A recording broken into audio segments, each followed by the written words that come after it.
Okay. Is the audio good? What is up? Welcome back. Sorry, I'm a couple minutes late.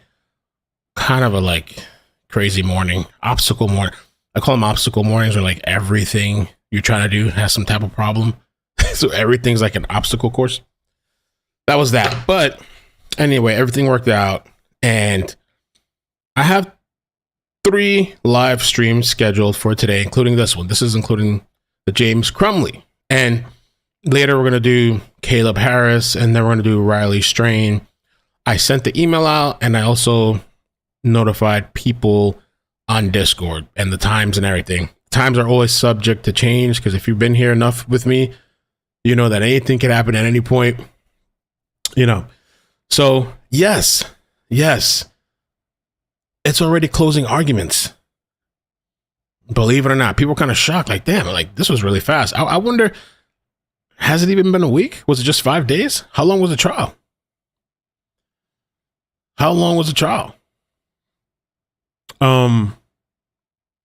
I heard that, first of all, James not taking a stand. He doesn't want to take a stand. And also, supposedly, they only had one witness, the defense. That was it. So, boom. Here we are.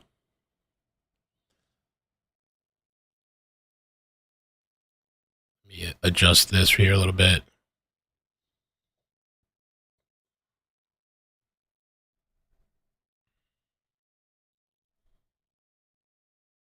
There he is.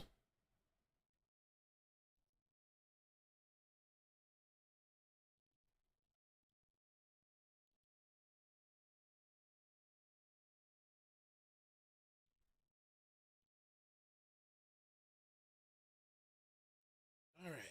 So there's James back in court. They took a break after they rested their case. He doesn't really have a defense. Well, what are you guys thinking? Guilty, I guess? You think they can find him guilty?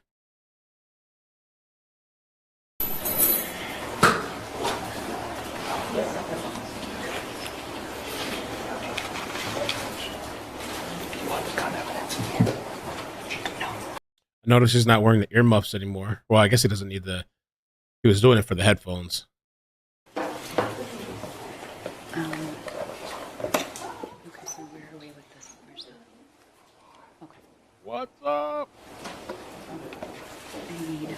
He comes to court dressed oh my god, I can't even talk. Every day appropriately, unlike Jenny. That's true. James is done for. Ain't got no chance in hell. I heard his defense team was better than Jennifer's. I have to turn on the light too to balance out the dark screen. Jennifer Coleman's trial lasted 8 days. The verdict coming on day 9. James trial closing arguments on day 5. Interesting. Jennifer testified. James did not. Thank you, Jessica. What's up, man? Purple, Hoax, Ginger, Pink, Lady, Dorley, Susan, Shambles, Elsa, Etta, Bird Bear, Rummy. Say hi to Rummy. Amy, what's up? Red Base. We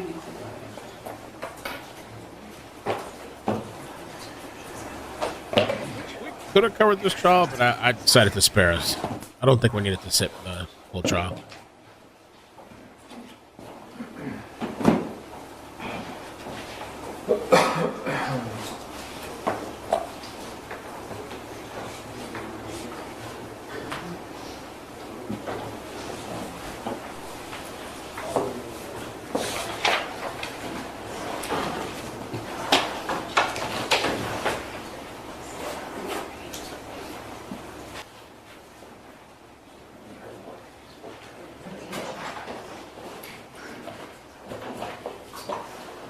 What's up, Mile High Madness? What's up, man? How you doing?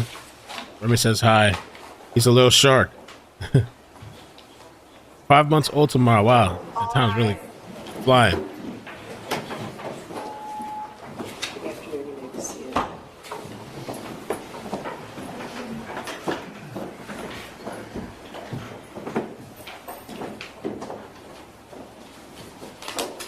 Do you think we'll get more time? Well, we're not going to find out anytime soon, but it could to the poll.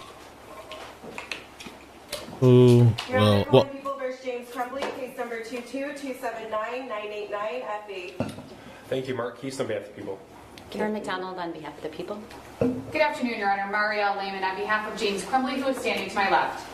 Good afternoon, Mr. Crumbley. Can you hear us? Yes, I can. Thank you, Your Honor. All right. Are you ready for the jury? Yes. We are, Your Honor.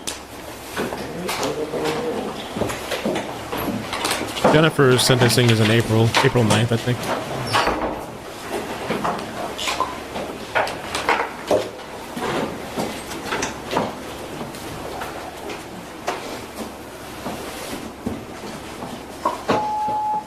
Six inches. Wow. Out of snow.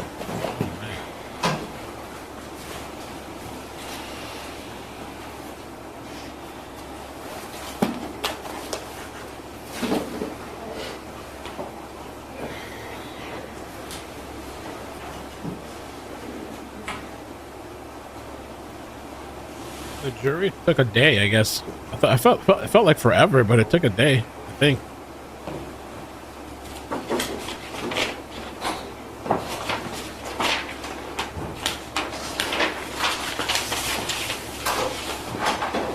All rise for the jury. All aboard.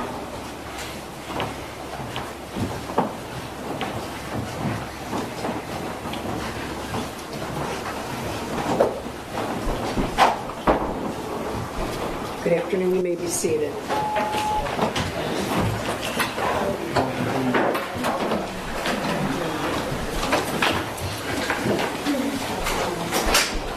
Ladies and gentlemen, the witness testimony and the evidence portion of this trial have been completed. We will now hear the closing arguments. Much like the opening statements, these are not evidence. They're only how each side sees the case. Because the prosecutor has the burden of proof, they also have a right to rebuttal.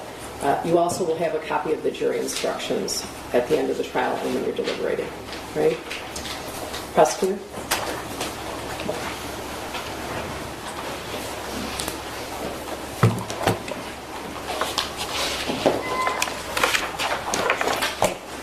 Good afternoon.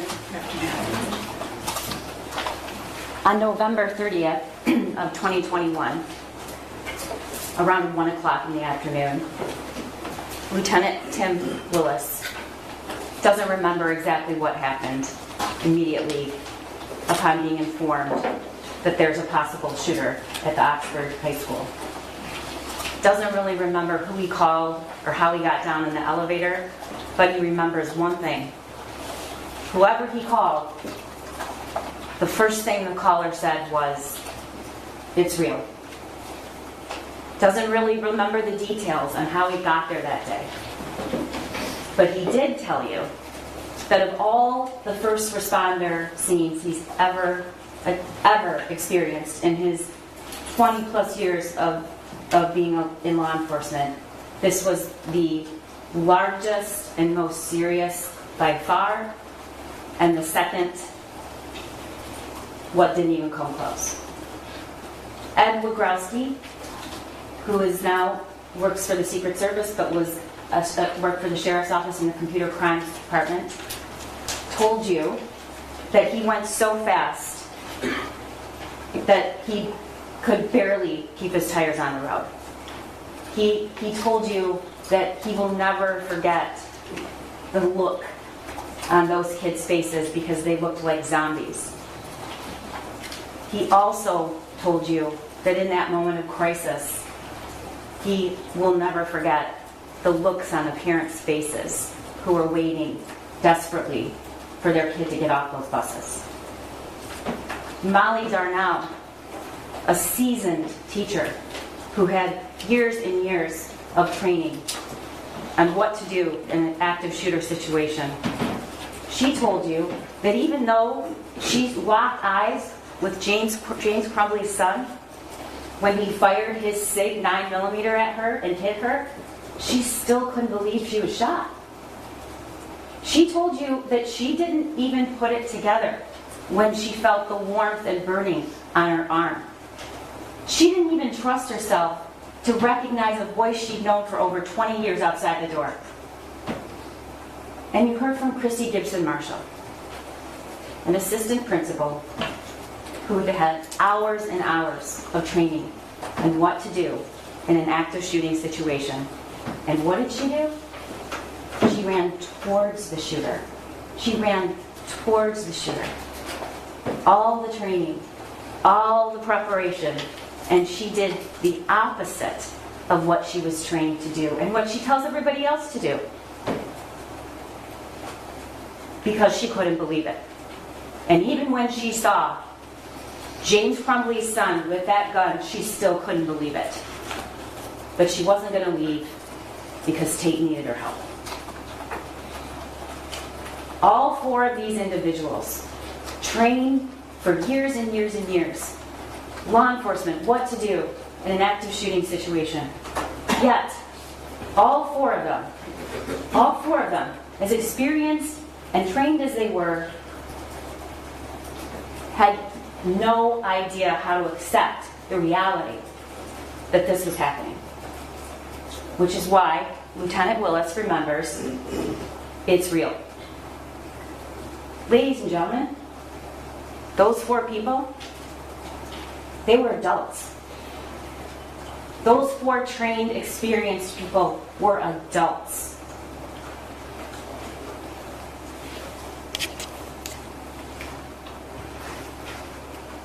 These four were children.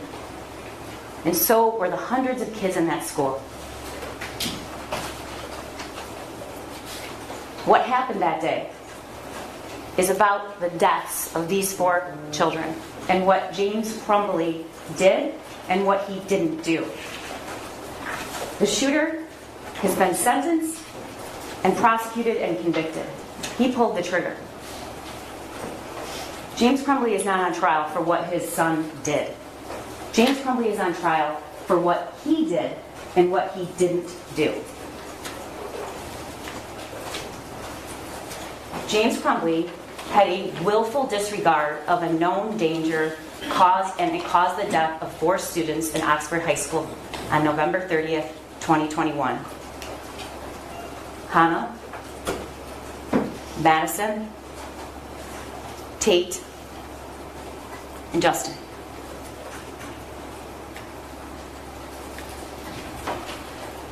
I'm going to spend a few minutes on the law, but the judge is the authority on what the law is, and she's going to instruct you what the law is.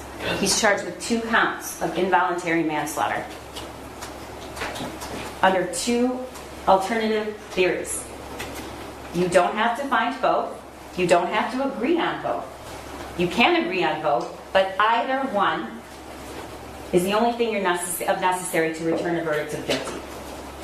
The first is that there was gross negligence in the performance of a lawful act, and that the defendant caused death, and in doing the act that caused death, he acted in gross negligence.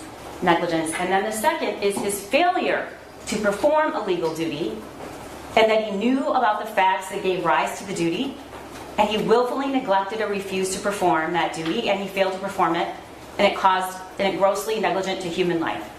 And that the death of the victims were directly caused by defendant's failure to perform this duty. 4 counts of involuntary manslaughter for children who were killed.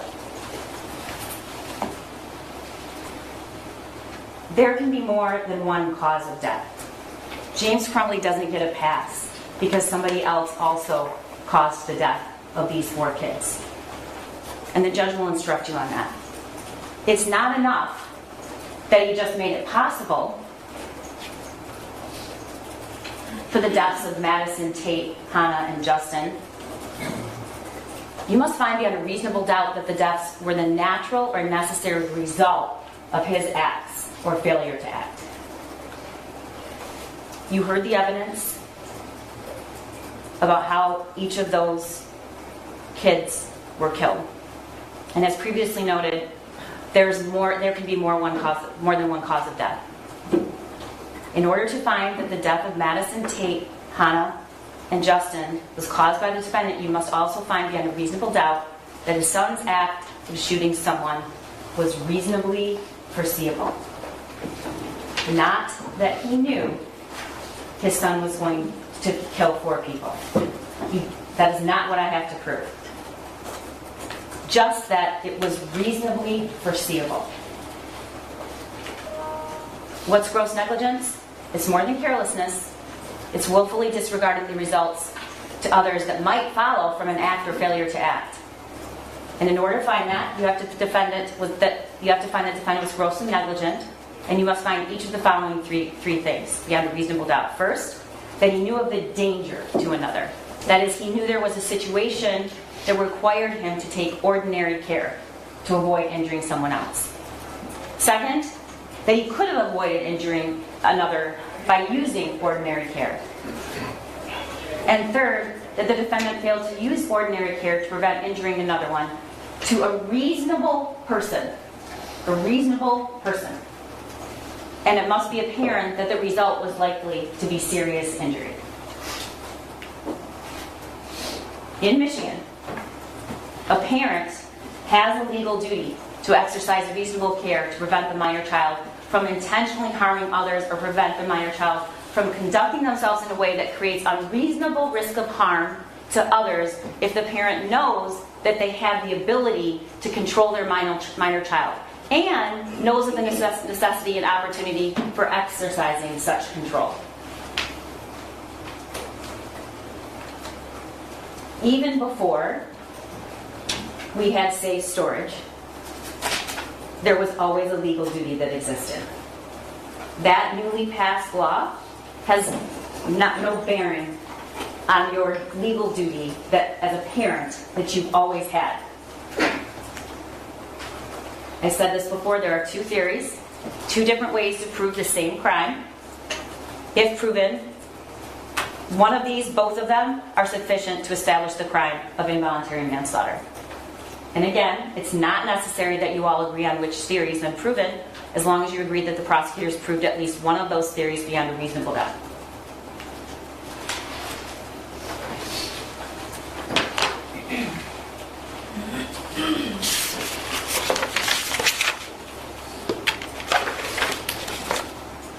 I want to stop before I talk about the evidence briefly. I want to know that everyone appreciates how much care and patience you've taken in listening. It's clear and it's obvious, and I thank you for doing that. There are people, though, who think that the prosecutor's job is just to convict people. And that's just not true. It's our job to present you with the facts and tell the truth and to be advocates, and telling the truth sometimes involves showing you things no one wants to see. Sometimes our job requires to produce evidence and testimony and pictures and images that we don't want to show you and no one wants to see them. But that's our job. That's my job. And it's not our job to sanitize, even though that would be easier. It's my job, and it's Mr. Keith's job, to present all the evidence to you and explain why we think the defendant is guilty beyond a reasonable doubt. Mark Keith told you when this trial started that any number of tragically small efforts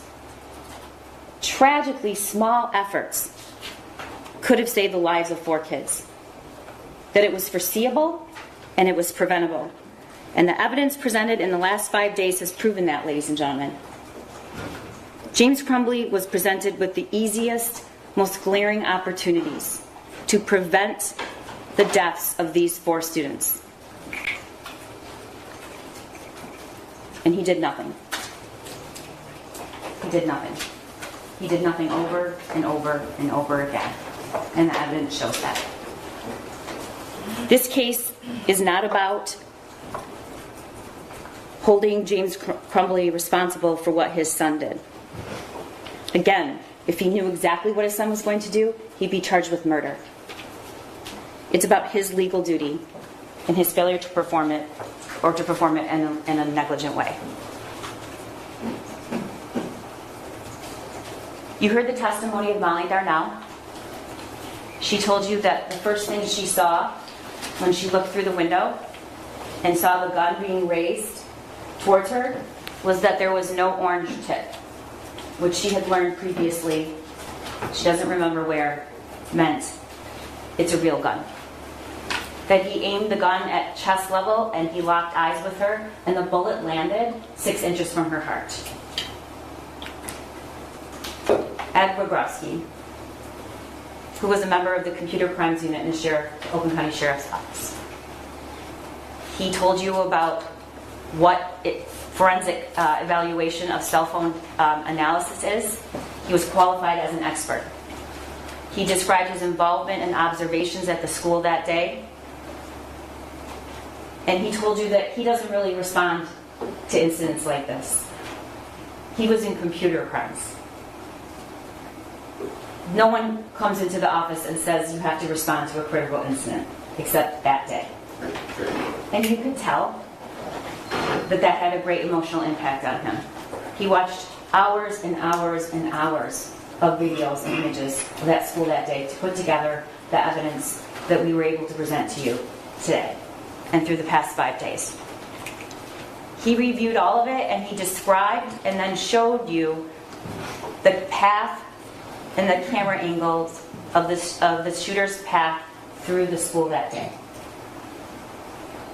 He also presented the messages between Jennifer and James Crumbley and the messages between their son and his friend. He told you that there were over 20,000 text messages between the shooter and that one friend he had. He also told you in 1 year there were only 65 text messages sent between James Crumbley and his father. James Crumbley, who had either worked at home, was in between jobs, or had DoorDash. James Crumbley, who was the person he dropped his son at school every single morning. He told you that the image of the gun that the shooter shared with his dad was deleted. We played the voicemail from the school on November 29th from Pam Fine talking about his son searching bullets. He presented evidence that he was aware of that because Jennifer told him about it. She texted, "Did he tell you about what happened at school?" James responded, "Yes." He shared with you the defendant's communications on November 30th of 2021. And important to note, he was able to show you exactly the path that he took. Because of the cell phone data, some of you were probably surprised and a little concerned about how much somebody can actually know what you're doing. But it's a lot. And we know exactly where he was, what he did, who he talked to, and so we could trace his steps, which turns out to be some of the most critical evidence in this trial. He showed you through the DoorDash search warrant returns the locations of what James Crumbley was doing from the moment he left the school that morning until the moment he called 911. And only after he learned that there was an active shooter at the school did James Crumbley go home and look for the gun. Even though from 11 o'clock to 1 o'clock he had 4 DoorDash pickups and passed his house many times. He was within minutes, many times. And you heard the 911 call by James Crumbley about 14 minutes after he arrived home and discovered that the gun was missing. Bob could tell us, he testified and we showed you images of the hallway in that school when he processed the scene.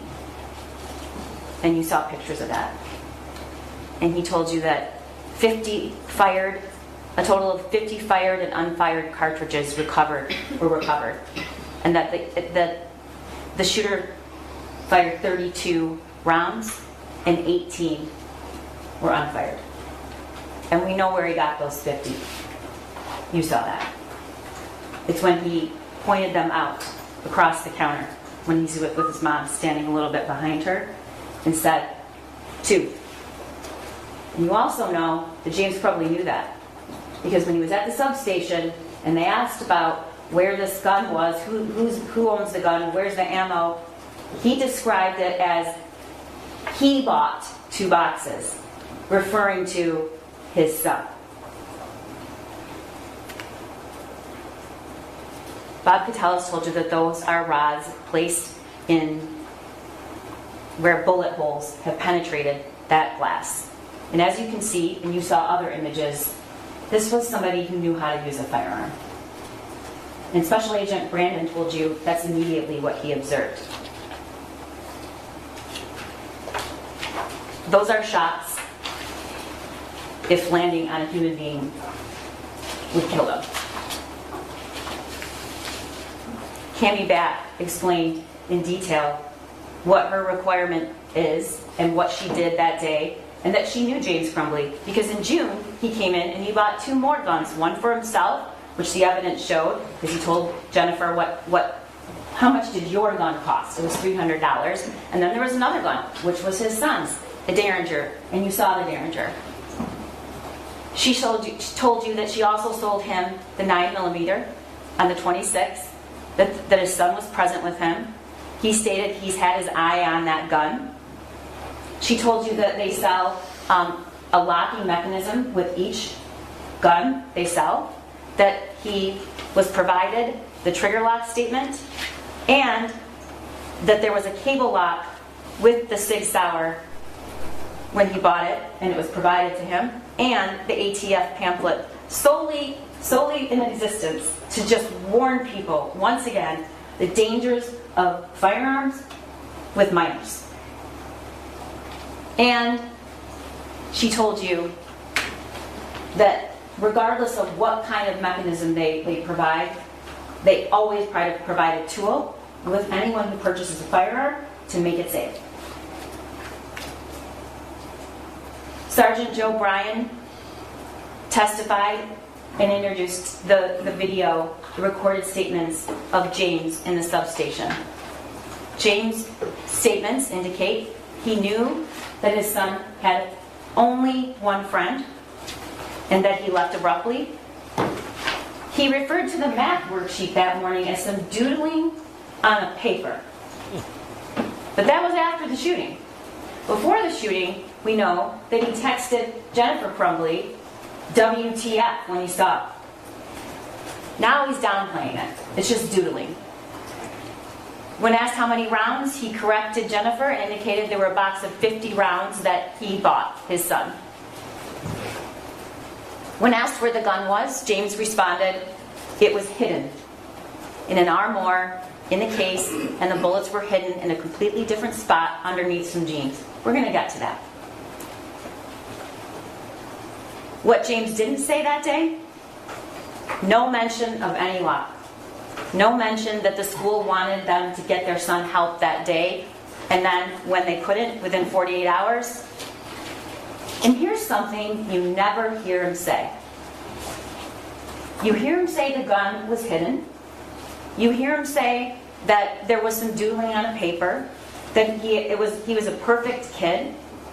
But here's what he never says. He never says, I don't know how he got it. Never said that. He never says, it was hidden. I have no idea. I can't imagine how he got a hold of this gun. Never mentions that. 4 kids just died. Your son's in custody because he committed a school shooting, and not once do you say, how did he get the gun? And you know why he didn't say it? He didn't say it because he already knew. He knew his son had access to the gun. Christy Gibson Marshall, as we just talked about, heard gunshots, saw kids running in a way that wasn't normal, went towards the shooting, identified and spoke to James Crumbley's son, and you saw that video, how she just stood there. Sean Hopkins. Sean Hopkins was a counselor He testified that the shooter was looking up bullets the day before. He was aware of that. That morning he was told he was watching violent videos.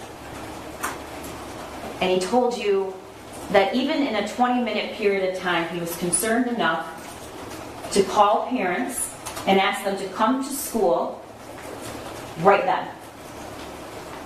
He told you that he said he needed help right away. He wanted them to get him some help right away.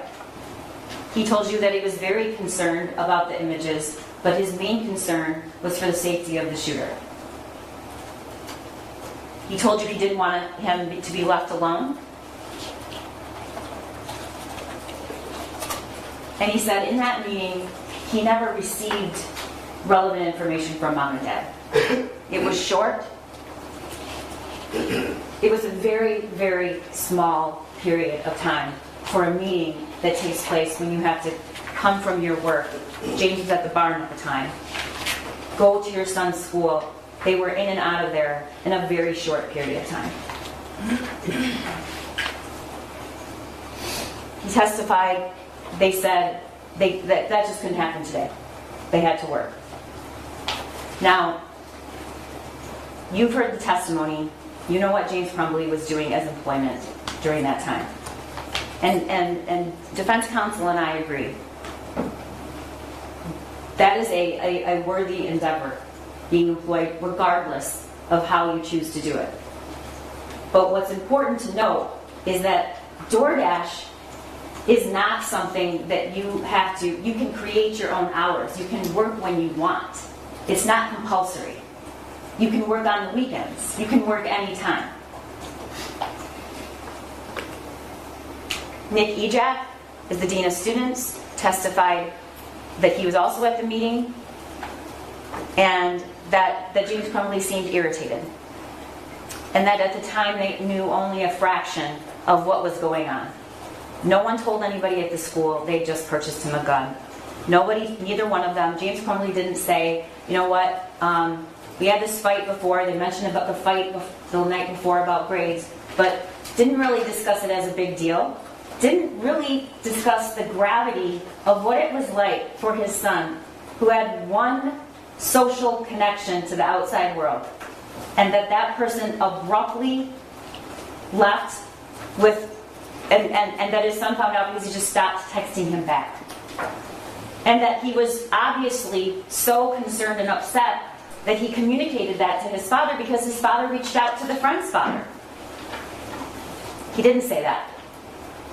He didn't say that the weapon wasn't secure. He didn't say that there had been signs that something wasn't right. Now, you may not like what the two people who were employed by the school and had contact with the Crumbleys that day did. You may not like it. I don't like all of it either.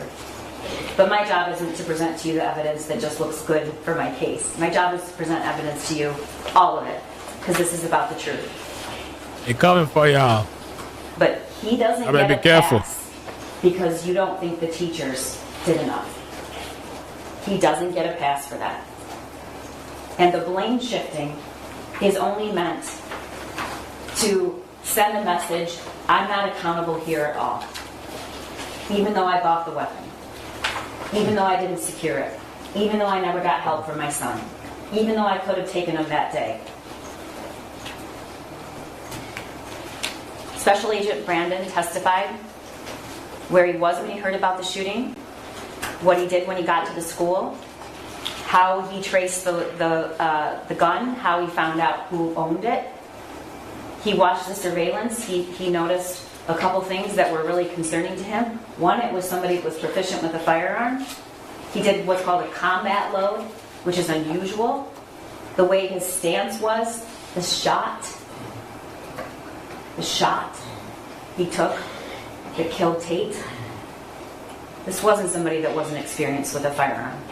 And logically, he wanted to know where this person was taught how to handle that weapon, where that minor was taught, that 15-year-old. And he discovered that. He testified that the cable lock that was seen in pictures was sold with the SIG, and it was the cable lock that was seen in the photos. And then he testified that they found that cable lock shoved in another gun box in the kitchen in a cabinet behind a door.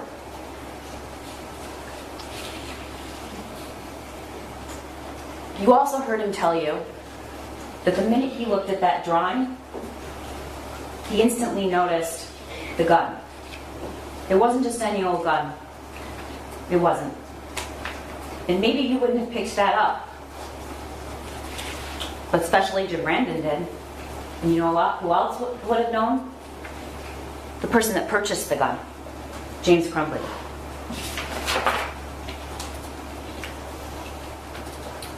Detective Stoyak talked to you about the search. You saw pictures of the search and the house. You saw where the gun box and the ammo box were when they searched the house. It was on their bed. You also saw a map and learned a pretty small house. Pretty small. You learned he had 2 bedrooms. And you learned that in that master bedroom, which was small, there was the bed, some nightstands, and 2 other pieces of furniture. The TV stand, where he found the 2 other weapons that were in a gun safe, a locking mechanism with the code set to 000, which is the default.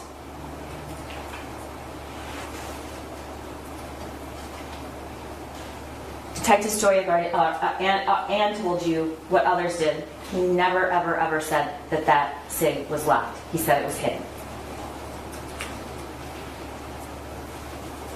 David Hendrick is in charge of the fugitive apprehension team. You learned what that is from 2 law enforcement officials.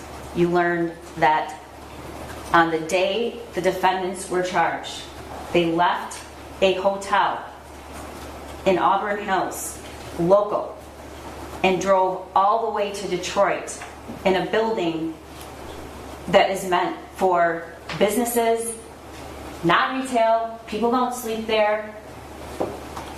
And you heard what it was like when he arrived on the scene, when they were searching for James Crumbley and his wife.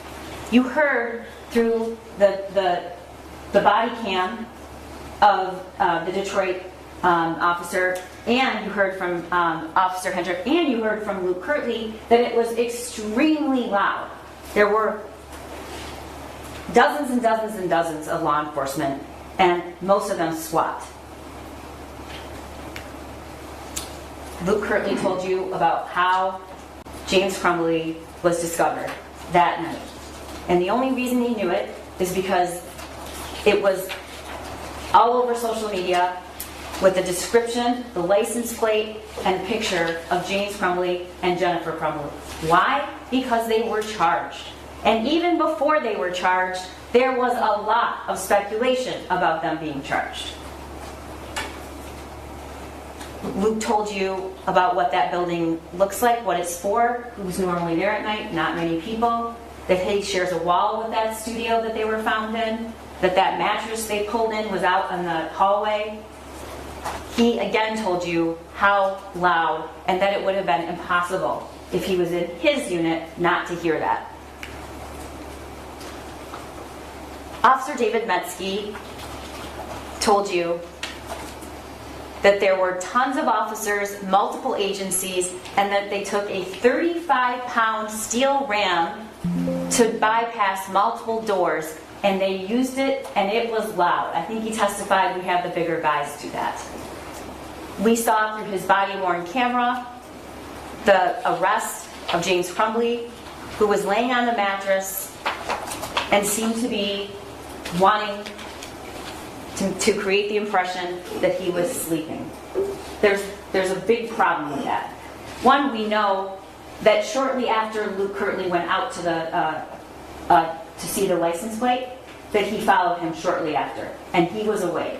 And shortly after that, dozens and dozens and dozens of law enforcement show up on the scene. It's a first floor unit. The windows face that parking lot. Lights and sirens, media were there, yet he's lying on a bed as if he's sleeping. William Creer told you what they discovered. They had bought and purchased, they had purchased items with them, socks, new socks, they had clothing, they had food, there was a whiskey bottle in the trash can, there was ice. But here's the thing that was the most compelling about his testimony. The bag with the 4 phones that were turned off and $6,000 of cash was stored on the other side of the room from the backpack in a lid in a plastic bin with a lid on it. That is strong circumstantial evidence, which is used in this country every day to convict people, that was placed there in hopes that no one was going to find it. $6,000 cash, 4 cell phones turned off, which is odd if you're really trying to get up in the morning and go somewhere, and the alarm was set on one of those phones, but they were off. But what did Ed Wagrowski tell you? He told you that you can't track a phone if it's off. You can't track it. We all learned, if you've learned nothing else, turn your phone off if you don't want to be tracked, because there's all sorts of ways. Lieutenant Willis testified. He showed you the bank records showing what they did when they found out that their son was charged and when there was talk of them being charged. He talked to you about the scene at Oxford High School. And it was a really detailed description of what it was like in that school that day. Because hundreds and hundreds of law enforcement officials went to that school, some miles away. No one asked them to. They just drove there from all different parts. And so it was Tim Willis's job to take all of those people who wanted to help and give them something to do and get the scene processed and start building a case. And answering questions, which is really what an investigation is about, way before you get to a prosecutor. Because sometimes you never get to the prosecutor. Your job is to go where the evidence leads you. And there were things about this case from the very beginning that just seemed like questions that needed to be answered. And one of them was, that gun was purchased 4 days earlier by James Crumbley, who was the same person who was at the school that day. This is information they're learning immediately. They do a search warrant for the house and for phones, and they find out a lot of information. You saw the video of the shooting. There's a reason we tell the media they have to turn their cameras off. We don't want those images out there. We don't want them to be on the internet. We don't want to encourage another school shooter. And we don't take any pleasure in showing it to you. But it's our job to know the truth and look at it and not look away. Mr. Roddenborn. I told you how each of those kids died. Yeah, this is the state. This is not the defense. Hannah was hit immediately after he left the bathroom. You saw the image and it was described to you. Madison Baldwin didn't run. She crouched down. There was a door 4 feet from her. And she put her hands over her head. And he walked right up to her and he shot her at close range in the head. Tate was shot. I talked about that shot he took as he was coming in the door. He had his headphones on. He didn't even know what was going on. And Justin Schilling was shot in the bathroom after several minutes of being in there. It wasn't immediately. Shooter went into the bathroom, stayed there. Justin knew the shooter was there. And there was another student in there as well. You saw him running, Keegan. And he ran after James Crumbley's son shot Justin Schilling, execution style.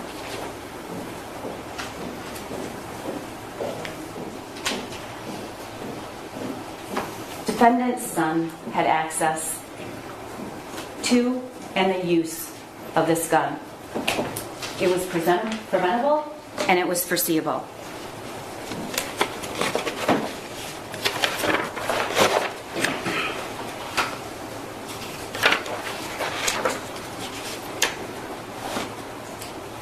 You heard during jury selection, and you heard during opening. Thanks, Chris. And if my prediction is you're going to hear it again, that this could be you. This could be any of us. This is what defense. This is their defense. That this could be you if you let your kid drive a car as a or parent. leave with a sharp object. Yeah, a lot of people are afraid of that. I saw people on Twitter freaking out. This couldn't be everybody. This couldn't be the person that takes their kid hunting.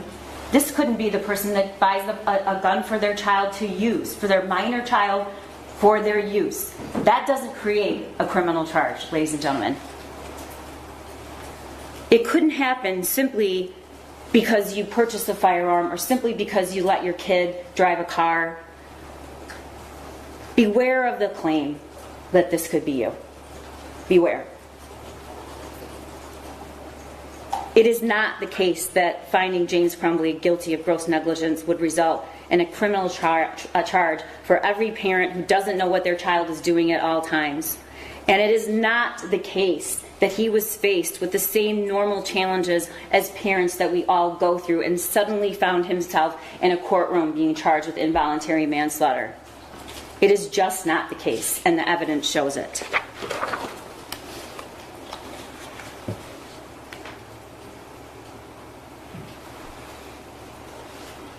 In June, the Derringer and the Caltech were purchased by James Crumbley. We know that Caltech was left out, unsecured, with ammo. Why do we know that? You saw that picture and video and the one he sent to his friend, and you saw the text that accompanied. But before we get to that, this is an image from the video that you saw. It was 12:30 at night. That is his cat, Dexter. That is the shooter's cat. That magazine is loaded, and it was shoved on a table to load it, not a proper or safe way to handle a firearm. And there is a round in the chamber, and the safety is off because red means dead. And Special Agent Brandon told you that. Even if James Crumbley was standing next to his son, that would still be an extremely dangerous way to handle a firearm. But we do know what happened. Because he told his friend when he texted it to him. My dad left it out, so I thought, why not? This is precisely the reason there's a legal duty in the state of Michigan to prevent your kid from harming himself or somebody else. All I need is my 9mm pistol, which I currently am begging my dad for. This is from his journal. First off, I got my gun. It's a Sig Sauer 9mm. Second, the shooting is tomorrow. I have access to the gun and the ammo. I have access to the gun and the ammo. Then we have defendant's own statements. James Crumbley said it's a substation. James responded when it asked where the gun was. It was hidden in our armoire in the case, and the bullets were hidden in a completely different spot underneath some jeans. Here's what he doesn't say. Never claims it was locked, never says it was inaccessible to his son, and again, never says or expresses any surprise on how his son got a hold of it. We know he took him to the range. We showed you videos and images of that. In fact, 8 times we know that happened.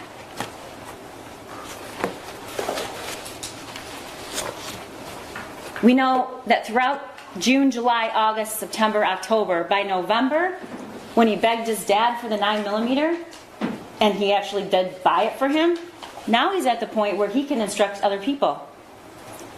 It's James Crumbley's son that knows more about guns and when he takes his mom to the range. And how did he learn? James Data? Crumbley taught him. Oh! He didn't take himself to the range with his dad. Probably. Yeah. Makes sense. This is the shooter, 2 days, 1 day, after the gun was purchased for him. He's packing it up. What don't you see? The cable lock. It's not even in a case anymore. And there it is. That's the cable lock that was provided that day, with the pamphlet and with the gun. Just the day before. It's already out of the case. Here's where the other 2 guns were found, in that bedroom, in defendant's bedroom, in a safe.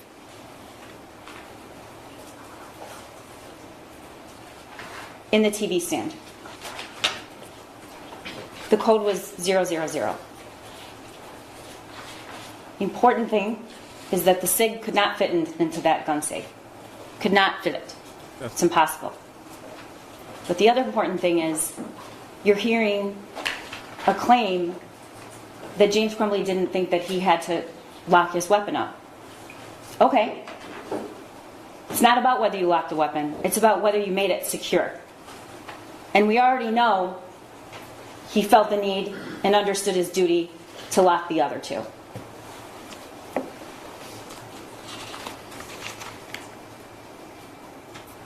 Special Agent Brandon read to you the lines, if he had opened it up, if he had read it, if he had believed it, those deaths could have been prevented. If he had just read it and just did the simplest of things. This is the crime scene. There were 32 shots fired that day by James Crumbley's son. How do we know this was foreseeable? The shooter says in his journal, "I have zero help for my mental problems, and it's causing me to shoot up the fucking school." You heard a lot during jury selection and opening about kids exaggerate to their friends. This is his journal. He's not sending it to a friend.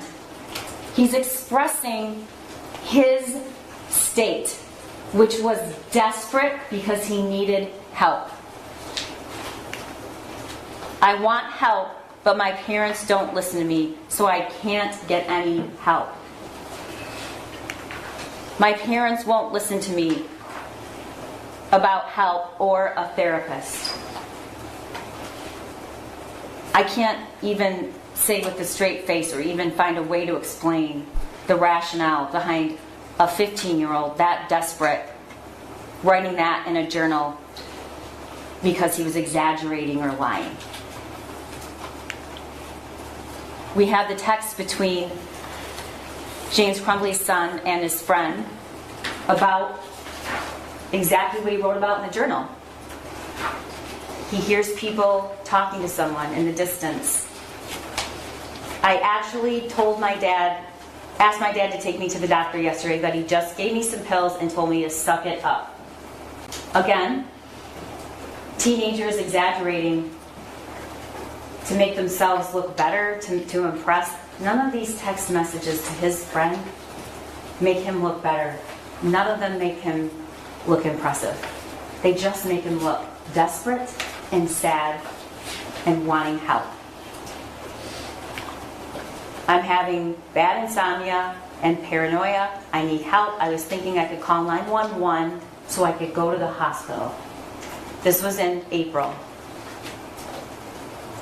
But then my parents would be really pissed. I'm going to ask my parents to go to the doctors tomorrow or Tuesday again. But this time I'm going to tell them about the voices. And then on April 5th, like I am mentally and physically dying. What did James Crumbley know?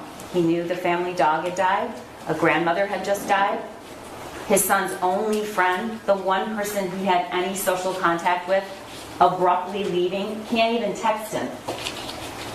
Knew his son was completely isolated, knew he had looked up bullets the day before, knew he was upset the night before, knew he had been watching videos that morning, violent videos, and then he sees that drawing.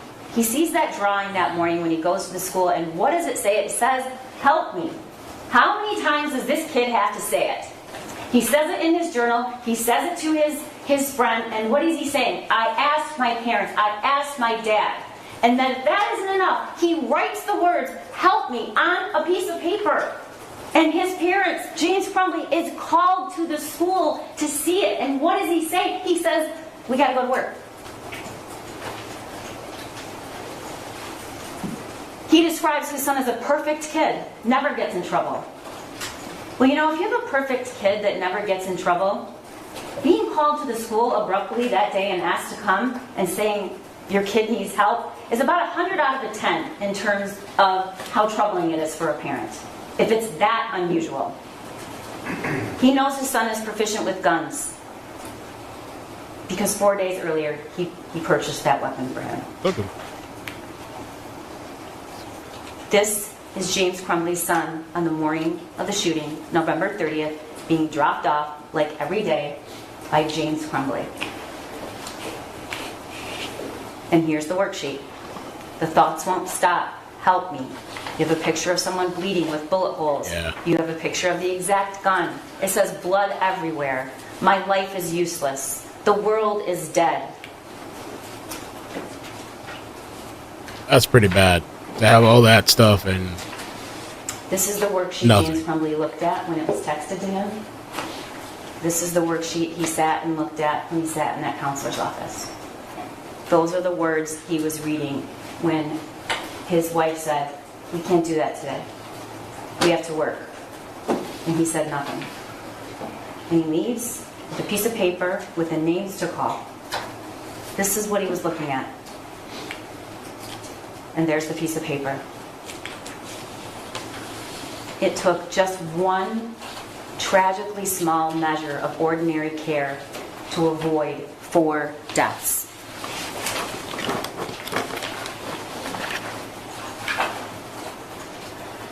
James Crumbley failed to use ordinary care, which could have prevented the death of these 4 kids. Didn't stop at home to check to see where that gun was. Even though you can't take him, which we know he could have driven around with him. He could have not done any DoorDash round until Jennifer comes back from work. He could have gone to see where that gun was. We know that in his DoorDashing, he was minutes away from 11 o'clock to 1 o'clock. He didn't search or ask to see the backpack. Never thought then to say, "Hey, can I talk to you out in the hall?" Or, "Hey, where's that gun?" Didn't ask his son where that gun was. Didn't check the journal, despite acknowledging he had one.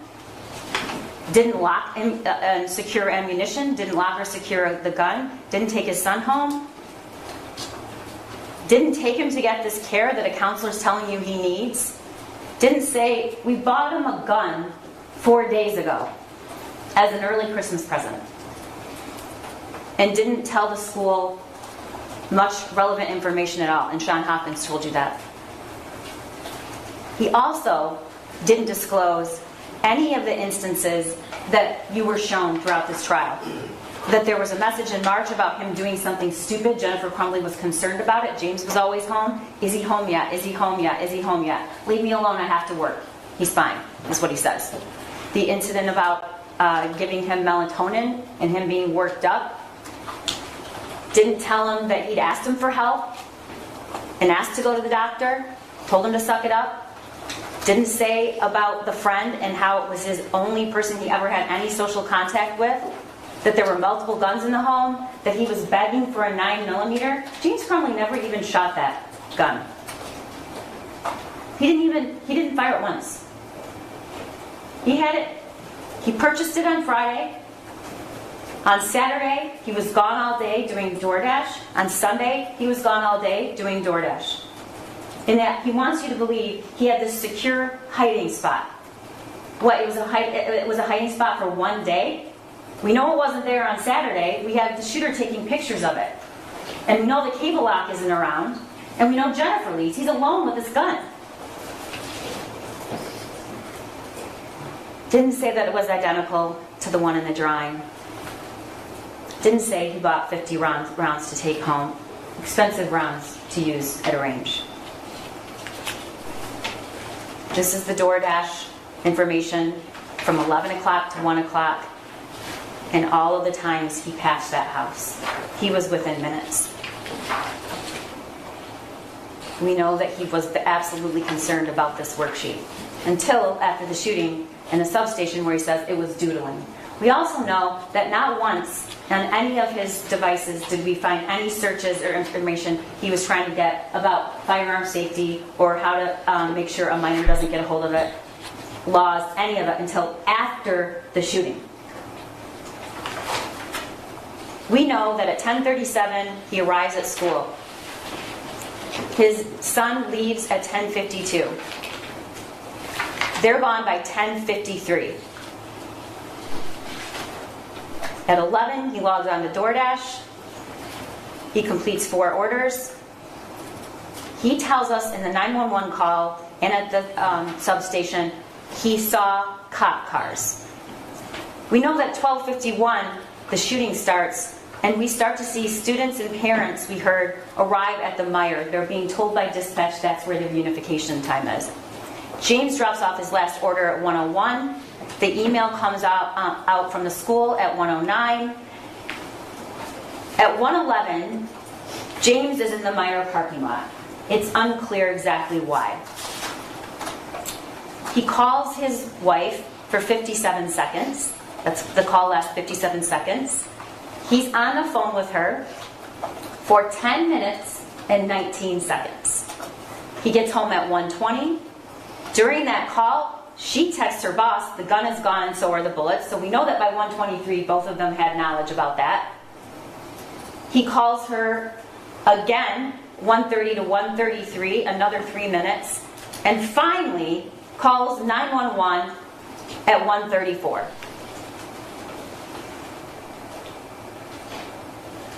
There were 1,800 students in Oxford High School. There was one parent who suspected their son was the school shooter. And it was James Crumbley. You know what that's called? It's called foreseeability. That's what that's called.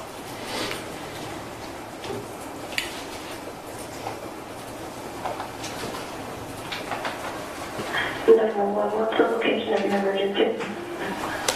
Okay, I'm not really sure. I'm at my house. There's an active shooter situation going on at the high school.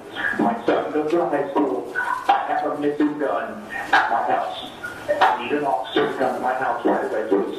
Okay, I'm not going to be able to send anybody to your house right now. So they're on the active shooter situation. I understand that. There's a missing gun here. I have a missing gun, and my son was at the school, and we had to go meet with the counselor this morning because of something that he wrote on a test paper, and then I went down and I saw a whole bunch of cops going somewhere, and I made sure that I wanted to get to the high school, so someone was going to the high school, and then somebody told me that there was an active shooter, and then I raced home just to find out. Okay, and I think my son took the gun. I don't know if it's him. I don't know what's going on. I'm really freaking out. My son's name is Ethan Crumbley. Crumbley. Ethan All right, sir, I'm going to put you on hold for just a second, okay? I have to talk to Cookman. Come in and see if I can do anything for you, okay? I'll put you on hold. Thank you. Okay, good.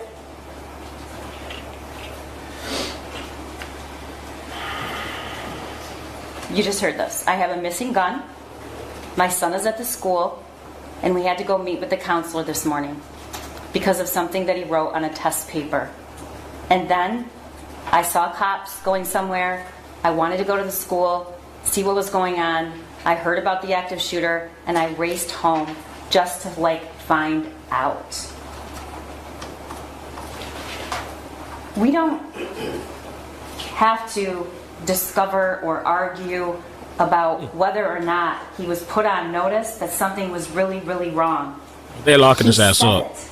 That's too He loud. says it. He calls and he says, because of this meeting at the school, Yeah. and because I have a gun, I went home to look for it when he heard about the shooting. So the Yeah. question of whether or not that did concern him, it's not a question. We know it concerned him because he said it. Yeah, he knew that shit. And then at the substation, and this is what he says, and somebody said there was an active shooter, I immediately freaked out because the situation. And after I saw all the cops, after I found it was an active shooter that went on this morning, and after what went on this morning, what's he talking about? He's talking about the meeting and the words on paper that says, help me, blood everywhere, with a picture of the gun he bought him. So I raced home and I found the gun missing. We went into detail about what James Crumbley and his wife did after they thought they might be charged with a crime. And the evidence clearly shows what they didn't do. They did not turn themselves in. They did not make sure that they were in the area. They withdrew $6,000 and they went to Detroit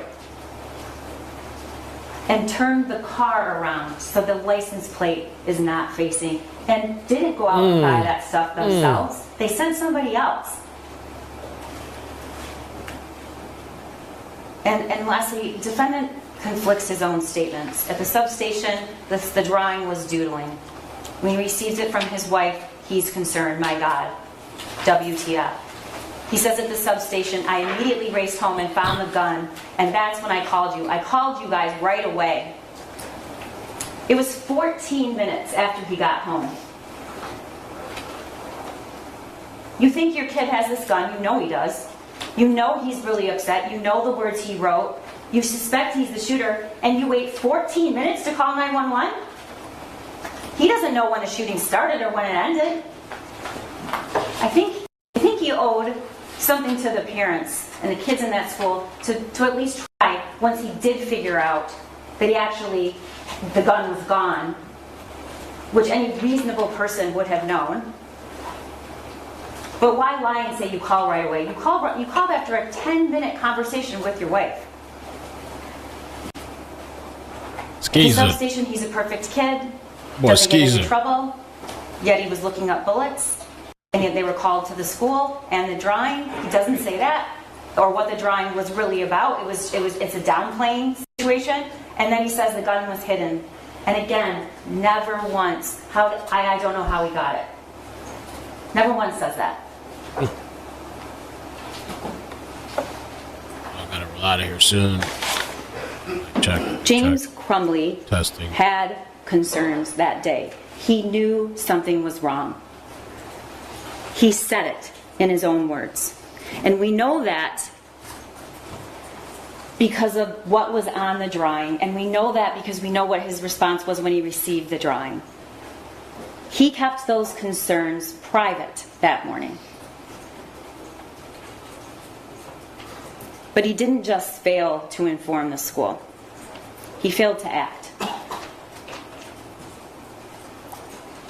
James Crumbley failed his son in a tragic way. You're not going to hear me say that's not true. But he didn't just fail his son. He failed Hannah. He failed Madison. He failed Tate. And he failed Justin.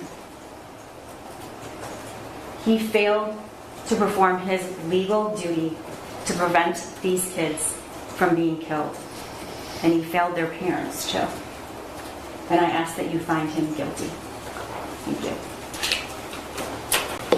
Thank you, Prosecutor. Ms. Lane? Yes, Your I Honor. wanted to be here for the closing. Guess I'm gonna miss out on that. I have to listen in the car.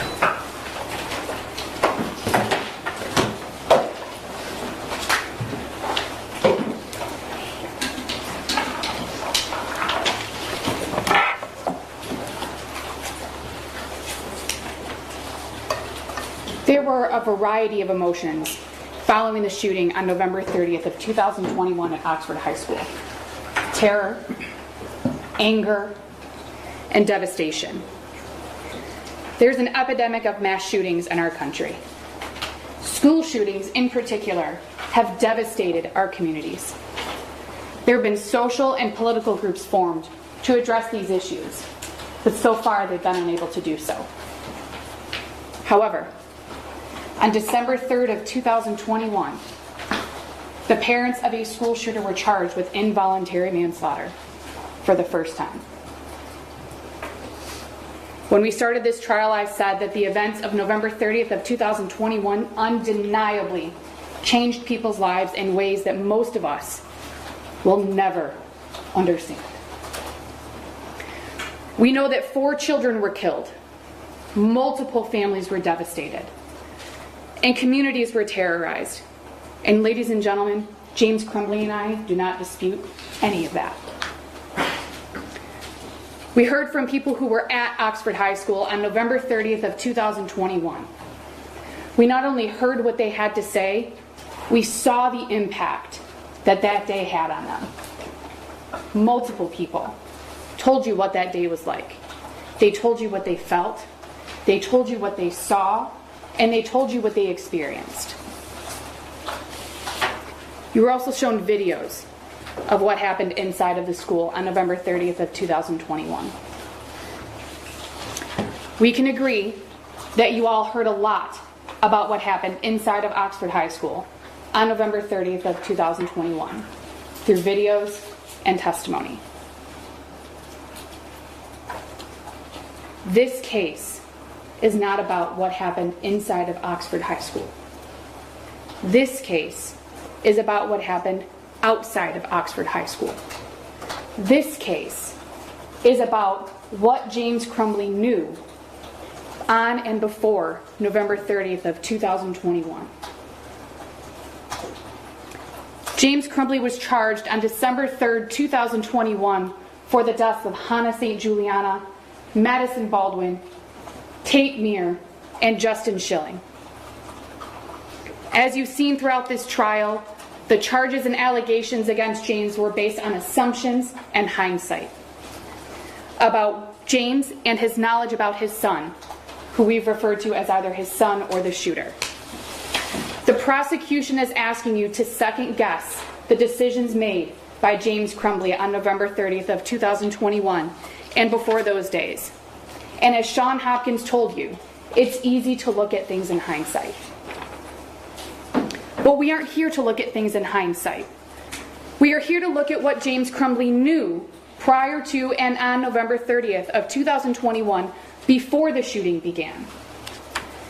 You heard no testimony and you saw no evidence that James had any knowledge that his son was a danger to anyone.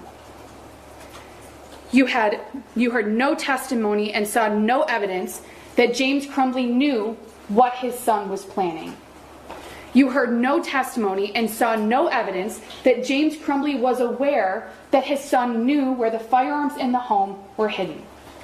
You heard no testimony and saw no evidence that James Crumbley was aware that his son had obtained access to those firearms and had handled them unsupervised. Still, the prosecution wants you to find that James could foresee that his son was a danger to others, and that James acted in a grossly negligent manner or breached a duty that he owed to other people, despite having no information at the time. You obviously know that the defense has no duty to present a defense. We talked about that during jury selection. The judge will give you instructions on that and the law on that. But we did bring out more information so that you all had a more full picture, a more complete picture of what happened in the days leading up to November 30th of 2021 and even on November 30th of 2021. But in the end, if you have any questions, if there's anything that you're unsure of, if there's anything that you're wondering about, the prosecution was the only one that had a burden of proof. when it comes to burdens of proof in this country, beyond a reasonable doubt is a very, very high burden. In civil cases where people sue each other for money, the burden of proof is 50-50. Preponderance of the evidence, whether or not somebody gets money and somebody has to pay money. In cases where the state wants to take your child due to abuse and neglect, it's clear and convincing evidence. A little bit higher. Beyond a reasonable doubt is the highest burden in our country, the highest burden of proof as it relates to criminal prosecutions. Judge Matthews is going to instruct you that reasonable doubt is just that, a doubt based on reason and common sense. It can be based on the evidence, or it can be based on the lack of evidence. When it comes to reasonable doubts, you can have 1 or you can have 10. You don't have to have the same reasonable doubt as your neighbor. What matters is that if a juror has a reasonable doubt, then they must vote not guilty. You can believe that if the prosecution had evidence that James Crumbley knew that his son was a danger to others, you would have seen it. Especially if James knew what was inside of that journal. We've heard about the journal. If James knew what was in that journal, the prosecution would have told you that. If James knew that his son had gained access to his firearms, the prosecution would have told you that. You definitely would have seen it. And the fact that you have not seen any of that evidence can be your reasonable doubt. You can also believe that if the prosecution knew that James Crumbley knew that his son knew where the firearms were stored, the prosecution would have told you that. You would have heard about it, but you didn't. Because James didn't know. He didn't know that his son knew where those firearms were. Absence of evidence that James knew that his son had learned where those firearms were can be your reasonable doubt. Also, if James had violated any laws as it relates to storage, specifically gun storage, you would have heard about that. But you didn't. In fact, you heard from ATF agent Brandon, who told you there are multiple ways to store a firearm. Multiple ways. You can use a safe. You can use a cable lock. You can use a trigger lock. You can store it unloaded with the ammo separately. You can store a firearm in any number of ways. That came from ATF agent Brandon. Those were his words. If the prosecution had evidence that James knew that his son was accessing firearms without his permission, not that his son was accessing them without his permission, that James knew that his son was accessing them without his permission, the prosecution would have shown you that. But you didn't see it because it isn't true. James didn't know. This can be your reasonable doubt. Mr. Wagrowski testified that James would have heard his son handling the firearm, the Kel-Tec that you saw the video of, where he sets the Kel-Tec on the table and loads the magazine. He slides the slide forward. He releases the slide forward. Mr. Wagrowski testified from this chair that James would have heard that because of the volume of the sound and because of the size of the home. You all have observed James throughout this trial. You've seen him. Judge Matthews instructed you at the beginning, James is wearing headphones. James is hard of hearing. He needs a hearing-assisted device to hear, even in this courtroom. And if you watched, there were points where he had to push the headphones into his ears so he could hear better because he still couldn't hear well enough. Your Honor, I hate objecting in a closing, but that is not evidence, and that her client didn't testify. And so it's just not evidence what he was doing. And it's just not. And his headphones are not evidence. There's evidence that he needs a hearing device, as I explained to you in the beginning of the trial why he was wearing those headphones. Go ahead. Thank you, Your Honor. Mr. Wagrowski also testified that he could not indicate and could not say with certainty where James was at the time that his son made that video. He knew that James was likely at the home. He didn't know if he was outside in the very large backyard that Detective Stoyak told you about. He He didn't know if he was in the home. He didn't know if he was standing next to him. He didn't know if he was standing outside. He didn't know if he was in another room. He didn't know if he was sleeping. Mr. Wagrowski couldn't tell you what was going on, other than James Crumbley's son handling that firearm. Was it unsupervised? We don't know. Was it supervised? We don't know. We don't know. So any statement by Mr. Wagrowski that James had to have heard that is an assumption. It's not based on fact, and it's not based on evidence. If the prosecution had evidence that James was concerned about his son's mental stability, or if his son had asked him for mental health treatment and it was denied by James, you would have seen that. Not a statement by his son to a friend or a writing in a journal, a statement by James that he acknowledges that his son was having issues, that his son was having a hard time, that his son needed help. None of you saw that. None of you saw that because it's not true. James had no idea that his son was having a hard time. Instead, you saw text between James's son and his friend in April of 2021, where his son says he's going to tell his parents about the issues he's having. You also heard testimony from James's sister, who said she saw him within a day or two, maybe 3 days, of those texts being sent to his friend in Florida after their mother passed away. James and his sister's mother passed away. She spent a week or a week and a half and saw them. Saw James and his son. And saw no concerns. Not worried. Didn't hear anything. Didn't see anything. Wasn't made aware of anything. No concerns.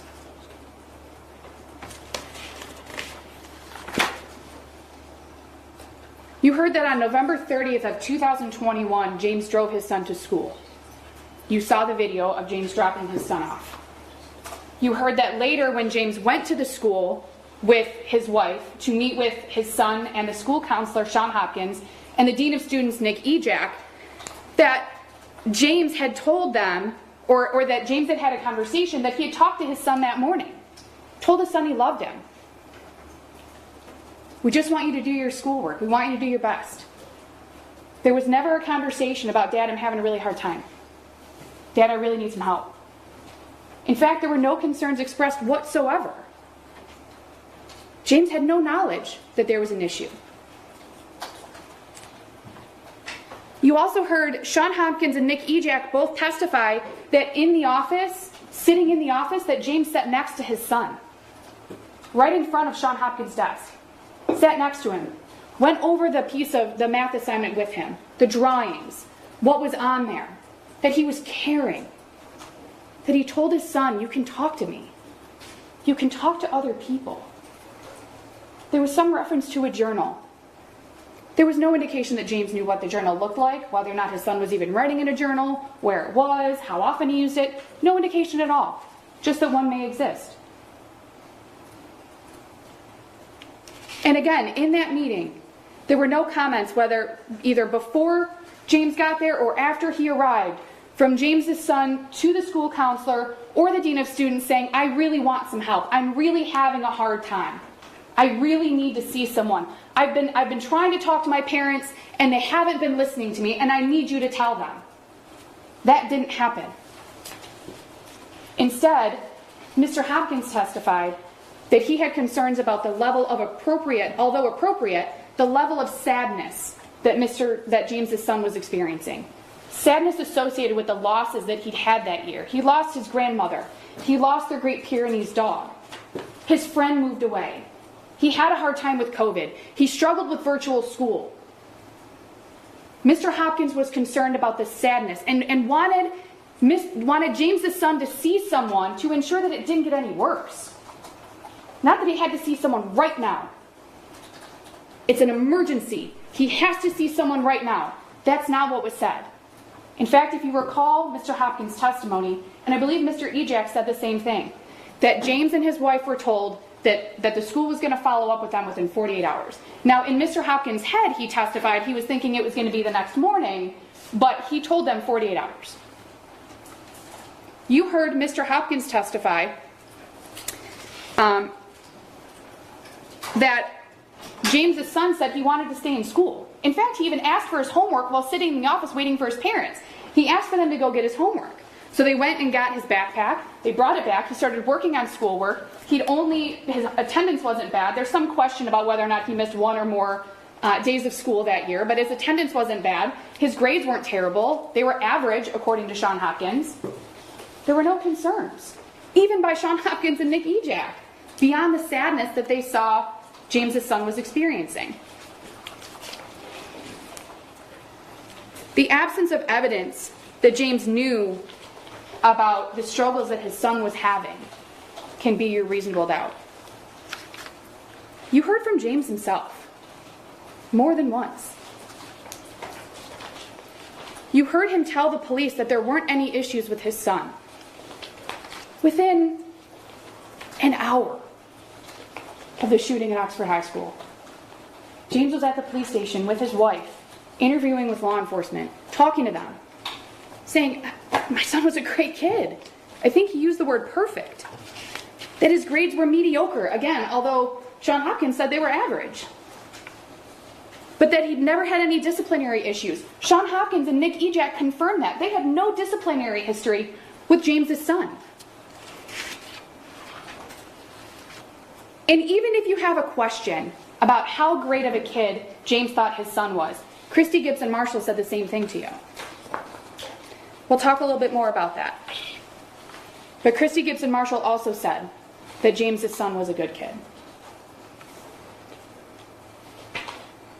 Christy said that her testimony was that she was standing in the hallway. She had spotted the shooter coming down the hall with a firearm, with a gun in his hand. She saw that there was an injured student in the hallway. She walked up to the student, was standing next to it. You saw the video. She's standing next to the student who's injured on the floor. The shooter gets closer and she realizes that it's James's son. And her first thought was that it couldn't be right. With a gun in his hand and an injured student in front of her, smelling cap gun, she didn't think that was right. Even in those moments. Going back to Sean Hopkins and Nick Ejak, two people who met with and talked to James's son on November 30th of 2021, at one point for over an hour without James and his wife there. They talked about a variety of topics. This was 2 hours before the shooting began. They said that based on the explanations that they were given about the drawings on the math assignment, that they weren't concerned. Kids draw violent things. Kids draw guns and bullets. That the confirmation combined with the confirmation from James and his wife about what was going on in their son's life, in combination with the explanations that they were given by James and his wife's son, that they weren't concerned. There was an explanation about interest in video game design. They looked a little bit about video game design. Sean Hopkins and Nick Ejak weren't concerned on November 30th of 2021, 2 hours before the shooting started. Both Sean Hopkins and Nick Ejak told you that guns are not uncommon in homes in Oxford. It's a hunting community. That it's not uncommon for students to handle guns in their homes or to go to the shooting range. That they knew that James's son had gone to the shooting range the weekend before with his mom and that he had access to a firearm. They didn't ask any more about this, about access to a firearm or having a firearm in the home, because they weren't concerned that James's son was a danger to anyone. They weren't concerned.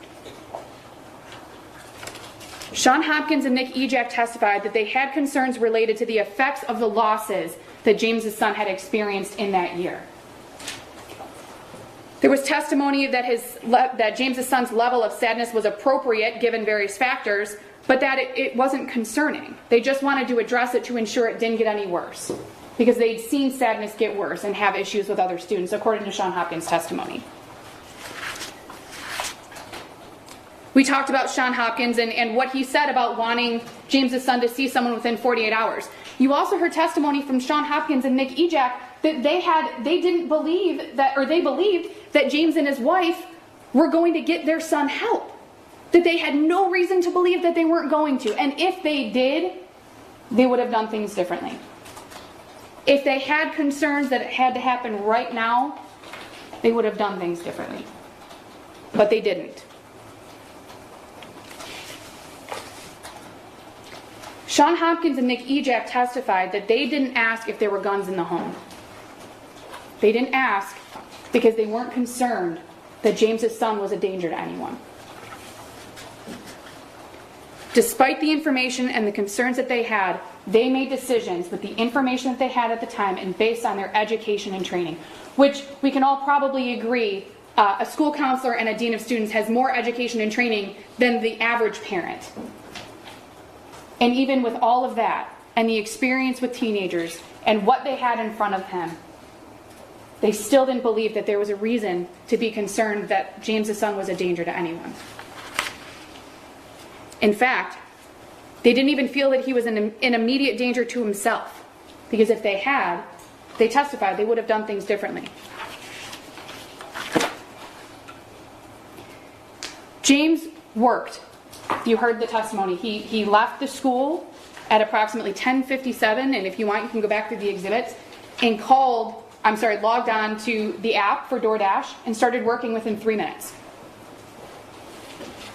The prosecution is focusing on James not going home in the time from leaving the school and when the shooting started. Why would he?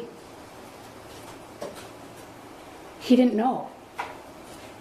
He didn't know what was going on with his son. He didn't know what his son was planning. He didn't know that his son knew where the guns were. And he didn't know that his son had somehow obtained access to those guns. Or a gun. He didn't know. So why would he go home? There was no reason to. You heard about James's actions following learning of the school shooting, or following the school shooting. You heard that he went to the Meijer, which was the reunification point on Ray Road. You heard that he saw the police lights, he saw multiple police cars, he followed them. He actually tried to go to the high school first and he couldn't, so he went to the Meijer.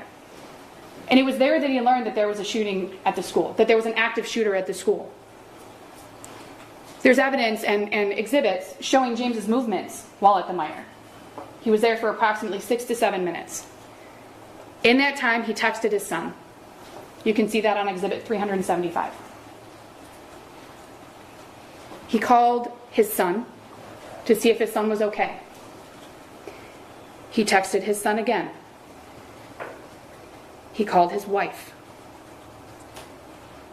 He talked to his wife for about a minute, and he left the school. Then he called his son 2 more times. 2 more times in less than a minute to find out if his son was okay. He talked to his wife again for about 10 minutes. You saw a text during that phone call from James's wife to one of her coworkers where she says that their son was the school shooter. Contrary to Detective Lieutenant Willis's testimony that James said his son was the school shooter, he didn't. James didn't say that. You heard the 911 call a few minutes ago. That's not what James said. James called 911 at 1:34 p.m. and said that his son was a student at Oxford High School, and that after he'd learned about the school shooting, that James had gone home, he found the gun and bullets missing. He didn't know if his son took it, that he didn't know if it was him. And if you recall, Nick Ejak and Sean Hopkins both testified that even during the shooting at the school, even after the meeting that morning with James's son and James and his wife, even in those moments, they did not suspect that James's son was the school shooter.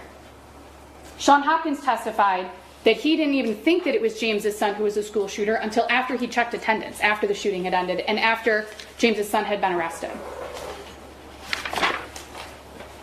You heard James say on the 911 call that he was really freaking out. You've heard that a couple of times from James. And you can listen to that call yourself. It's exhibit 154. You can almost hear, as James is talking to the dispatcher, how he's looking back at what had happened that morning and trying to piece things together and figure out what's going on.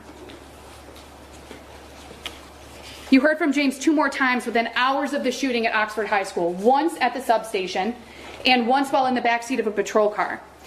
At the substation, James learned that his son was the school shooter, that he was not injured or anything, that he was in fact the school shooter.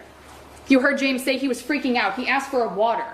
His mouth was dry. He was freaking out. James was emotional. I believe that Detective Sergeant Bryan testified that James was sobbing, that he was crying. You can watch it. You can see how James was reacting in that interview. Detective Bryan said that James was forthcoming, that he was willing to speak with them, even after James's wife suggested, maybe we should get a lawyer. Maybe we should stop talking. James said, no. Let's keep talking. I want to keep talking. It's okay. We can keep talking. And he does. He told the police how many guns were in the home, where they were located, that the handgun that was used by James's son in the shooting was a 9mm Sig Sauer. He mispronounced it. We've all heard that. That it was hidden in an armoire. No one in that interview, neither of those 2 law enforcement officers in that interview said, well, you shouldn't have had it there. Was it locked? How did your son get it? You didn't hear those questions. You heard James tell the police that the handgun was stored unloaded and that the ammunition was stored somewhere else. It was stored separately, under some jeans. Again, those 2 officers didn't say, well, you shouldn't have done that. That wasn't right. Well, you did that the wrong way. Well, that was really irresponsible of you, Mr. Crumbley. They didn't say any of that. The police didn't ask if the gun was locked or in a safe. James clearly told them that that 9mm was hidden. And the police moved on. James talked about what a great kid his son was, about his mediocre grades, but overall he didn't get in any trouble. You watched as James saw his son for the first time after that school shooting. It was a very brief encounter. And you saw as James was leaving that he repeatedly told his son he loved him. Ladies and gentlemen, you can watch that for yourself. It is Exhibit 301. He repeatedly told his son he loved him. And then after, as he walks back into the first interview room, you can hear him audibly crying, sobbing at what was going on. And what does he say? He asks the police if he can find out where his son is going to be. And they say, yes, the court will tell you.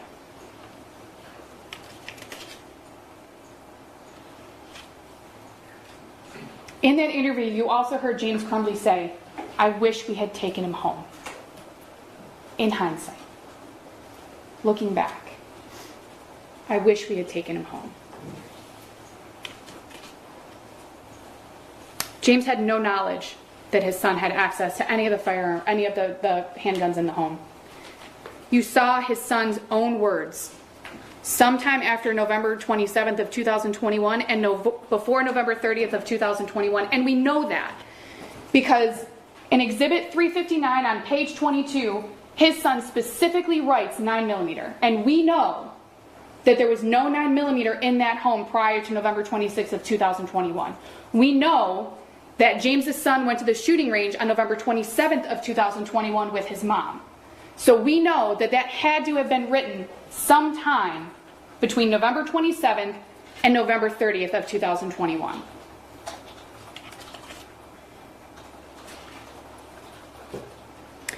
We talked quite a bit about this during jury selection. Most, if not all of you, agreed that there's a difference between having access and giving access. We talked about car examples. We talked about the responsibility in different scenarios, a parent's responsibility in different scenarios. This case is like the first car scenario, where the child takes the car without the parents knowing, takes it out and something happens. This is the first scenario. This isn't the second scenario, where the parents might have suspected that their child might do something. This wasn't the third scenario, where James knew his son was going to do something and just handed him whatever it was he was going to do it with and said, here, take it. This is the first scenario, where James Crumbley had no idea what his son was capable of. He had no idea what his son was planning, and he had absolutely no idea that his son had access to those firearms. Also, as an aside, if it really were his son's gun, why was it hidden in James's bedroom? If it really were, why was it hidden? Not only in the bedroom, but in a location that James's son was not aware of.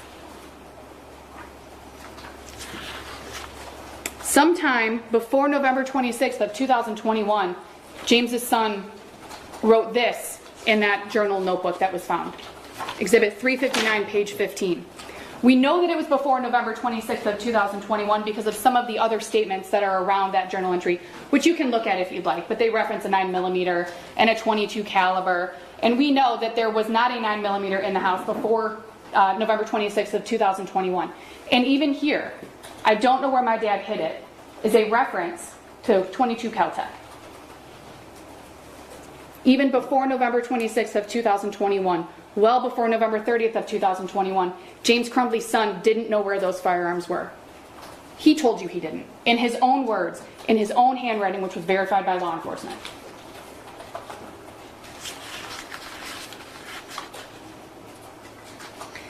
There's no evidence that James Crumbley had reason to believe his son would hurt anybody. I went over this a few minutes ago. Christy Gibson Marshall's testimony was that she had known James Crumbley and his son since approximately 4th grade. She told a story about James emailing her and asking about getting his son's report card or grades or something along those lines, and she responded and said, "Give him a hug for me." She testified about everything she saw, heard, and felt on November 30th of 2021. And as I said, she talked about seeing the shooter walking toward her with a gun in their hand. That as the shooter got closer, she recognized that it was James's son. And in those moments, she thought to herself, this can't be right. He's always been such a sweet kid. She was in such disbelief that was his son that she even tried to talk to him. As he's walking through the school with a firearm in his hand, she is trying to talk to him because she just can't believe that James's son was the shooter. And it was when he wouldn't respond that she realized it must be him.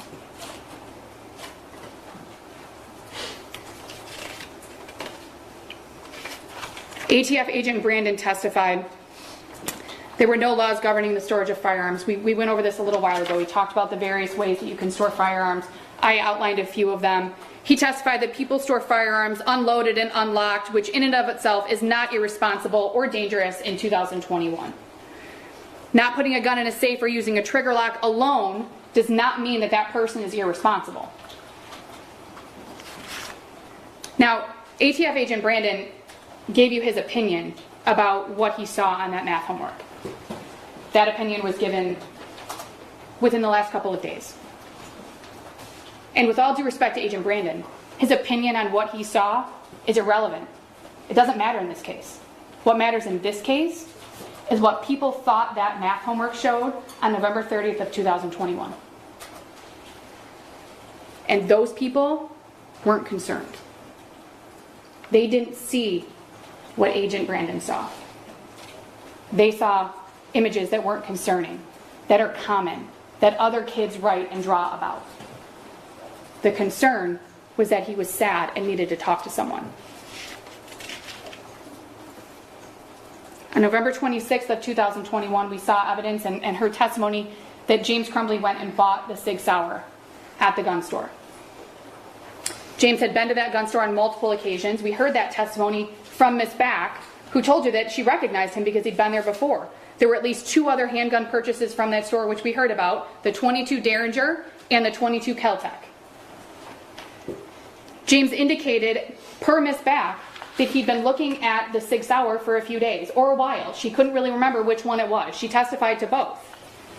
That he knew that that was the one he wanted to purchase. So he did. You also heard Agent Brandon testify about the cable lock that was found in that Sig Sauer gun case. That the sleeve that the cable lock came in was essentially in pristine condition, that the keys were still inside the lock. Now, if you recall, that 6 hour was used. James bought that used. That sleeve being in pristine condition means that the person before him didn't use it either.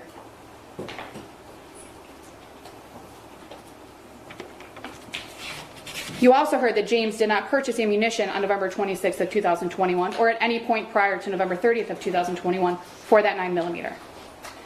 There were purchases for ammunition when he would go to the gun range for the 22s, but James didn't purchase 9mm ammunition before November 30th of 2021. Cammie Back told you that she had, that James didn't even talk to his son while they were standing there in the gun store. She didn't see any of that.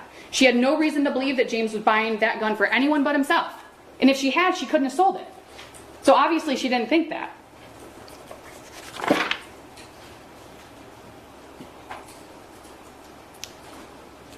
On November 3rd of 2021, James Crumbley and his wife left a hotel that they had been staying in. Well, they had stayed in a couple different hotels, but they left a hotel that they had stayed in after the shooting on November 30th. You heard some testimony, or you heard some information that their residence had been made public, or there was media there, or there were things going on, and you can imagine. I mean, you all can imagine what that was like in the days following the shooting at Oxford High School. You heard Agent Brandon testify today that James and his wife were in and out of that building throughout the day on December 3rd of 2021. You heard testimony yesterday from Detective Willis that they arrived at approximately 11 a.m. and that they were there for the day. They were obviously arrested later that night. But you heard testimony that Luke Kirtley saw at least James Crumbley. You heard that James and Jennifer had both gone in and out of the building. Jennifer is his wife, had both gone in and out of the building throughout the day, various times to smoke, walk out to the car. Sometimes one of them went, sometimes both of them went. December 3rd, 2021 was a Friday. It was a work day. They were in and out. You heard that there were at least 14 cigarette butts found near their vehicle.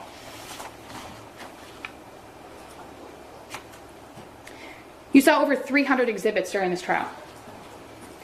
You heard testimony from over a dozen witnesses. None of them told you that James knew what his son was planning.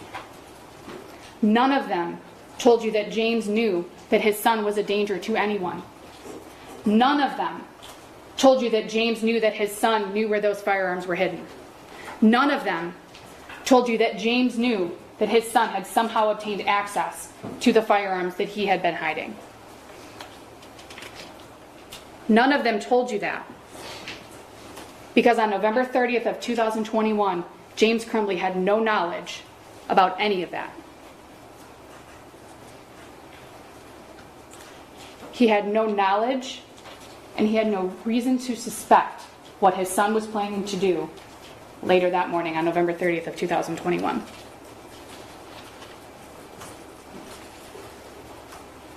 Now, every time I do a trial, I have somebody tell me that they think of a reasonable doubt that I may not have thought of. So, think of your own.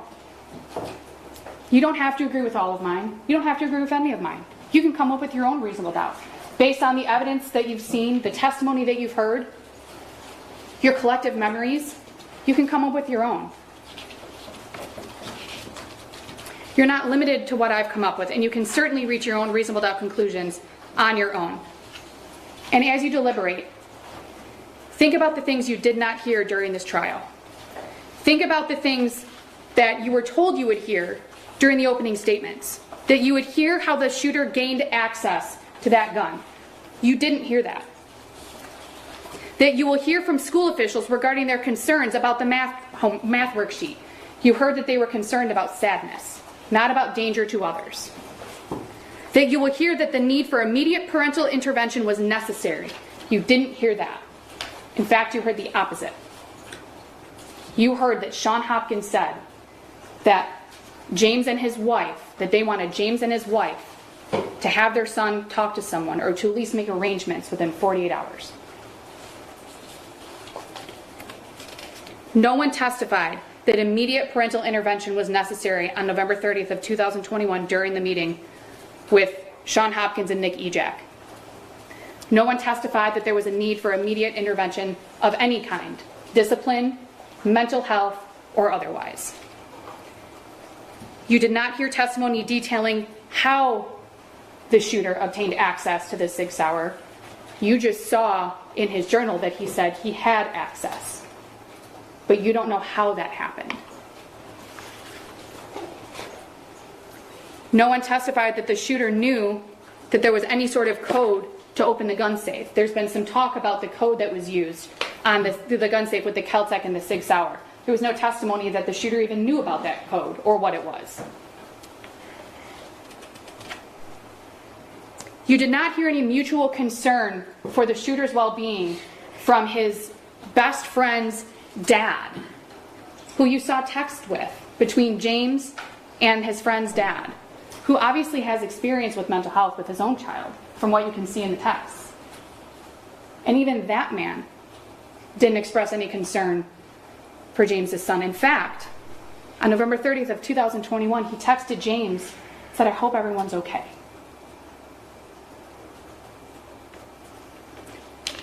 No one told you that James Crumbley was aware of the texts or videos that were sent to his son's friend.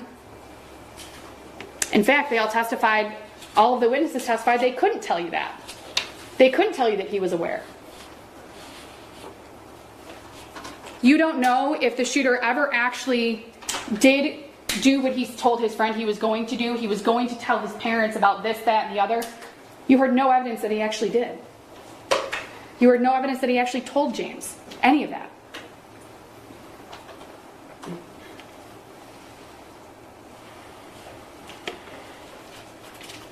And when you go back for deliberations, think about everything that James Crumbley did not know.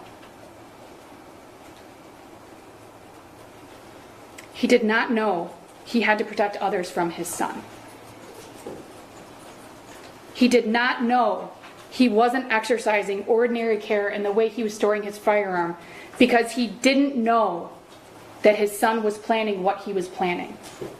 He did not know that it was reasonably foreseeable that his son would commit these offenses. He had taught his son firearm safety. He had taught his son to be familiar with those firearms because they were in the house. He had no idea what his son was planning to do. In fact, no one that interacted with James Crumbley's son on November 30th of 2021 knew what was going to happen a short time later. No one.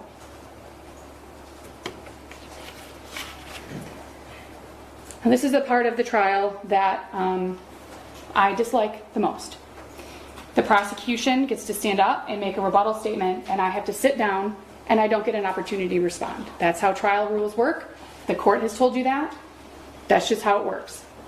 But the hard part for me is that every time I hear a rebuttal from the prosecution, I think of all these things that I want to say. Think of all these responses that I can give.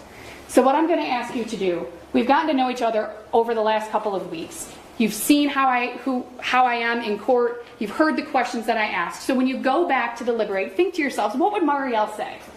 What would she say about this? What would she say about that? Because unfortunately, I can't tell you.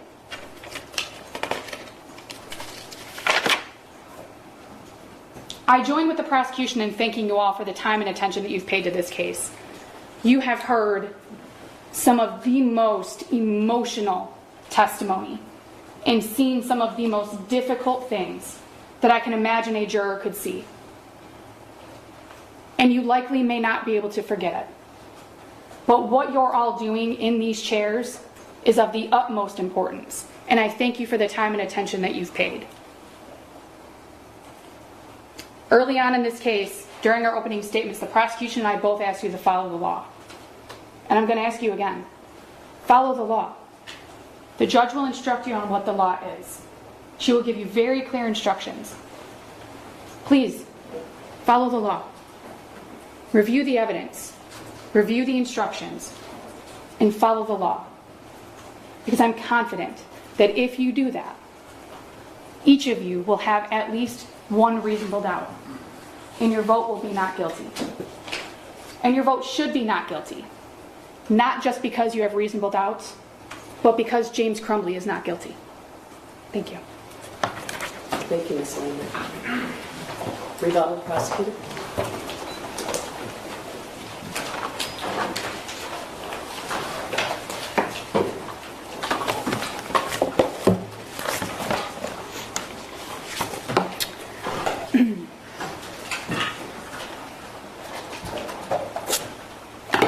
You know what my least favorite part of the trial is? It isn't listening to the defense argue that her client is not guilty. She has a right to do that. It isn't even listening to what I believe, and I'm going to tell you what I think is inaccurate. My least favorite part of the trial is that even where we're standing here and our criminal justice system provides for justice for victims, and my job is to advocate for them, and I'm standing up here and I'm doing that. I've been doing that all week and several weeks before, and I'll keep doing it. You know what my least favorite part is?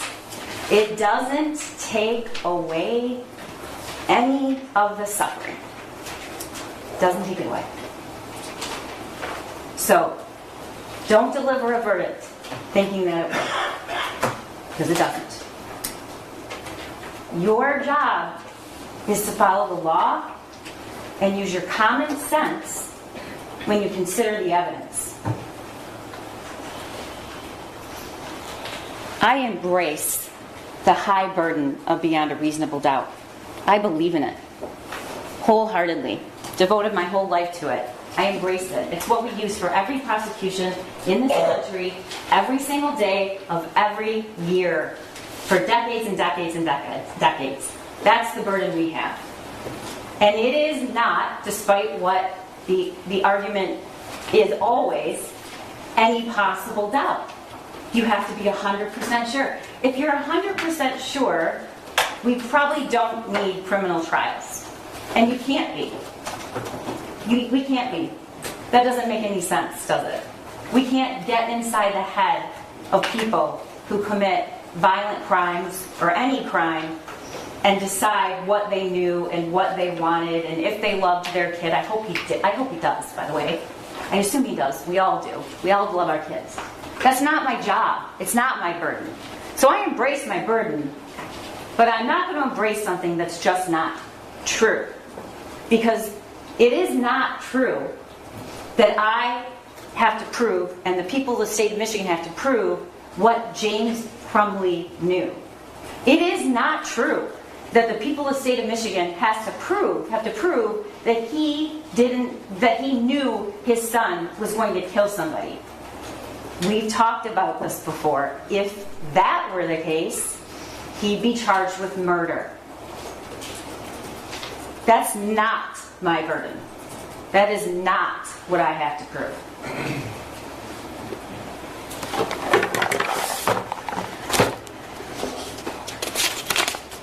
The judge is going to instruct you what burden. It's a reasonable burden, and it's as to the elements that I have to prove.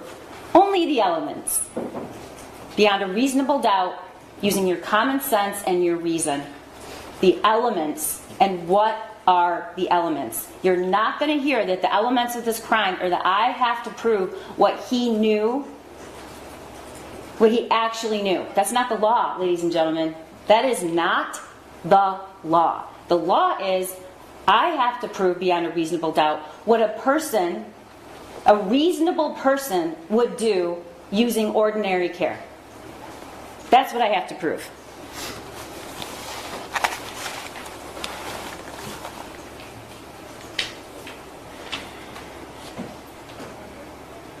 There's a couple things I have to correct.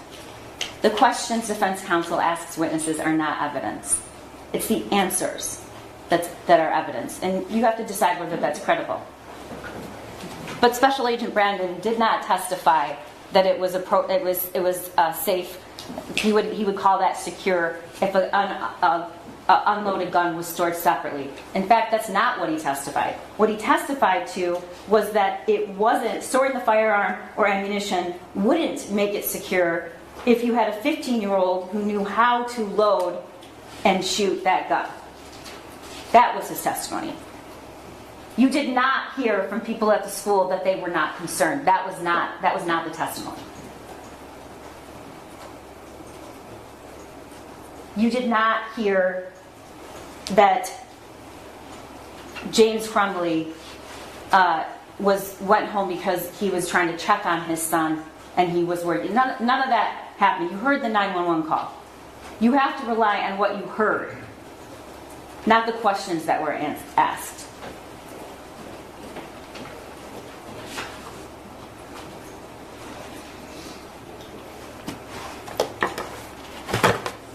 Defense counsel put up a statement from the Journal about my gun and where my dad hid it. And she's urging you to find that credible. But if you do, and we argue you should find, it's all credible. You don't get to pick one statement from a journal and say he was telling the truth there. But all the stuff about how he asked his dad for help, that wasn't the truth. You have to use common sense. And I'm not going to go through every single thing that Ms. Lehman told you, because I know that you were all taking notes and you all listened to it. And I laid out, and I know you remember the testimony. But the one thing I'm just going to ask you one more time is, I embrace my burden, but you have to hold me to the law and what I actually have to prove and what the judge tells you I have to prove, which comes down to common sense and reasonableness. Let's step back. We have a person, we have a father who purchased a gun as a gift. He knows he has it. He knows how to use it. He knows he's in the house by himself after it's purchased. He gets called to the school. He gets called to the school, and the words on the paper, the drawing on the paper is of that gun. You heard Special Agent Brandon. The testimony speaks for itself, and so does the drawing. He saw the words, blood everywhere. He saw the image on the paper with the bullets and the person bleeding.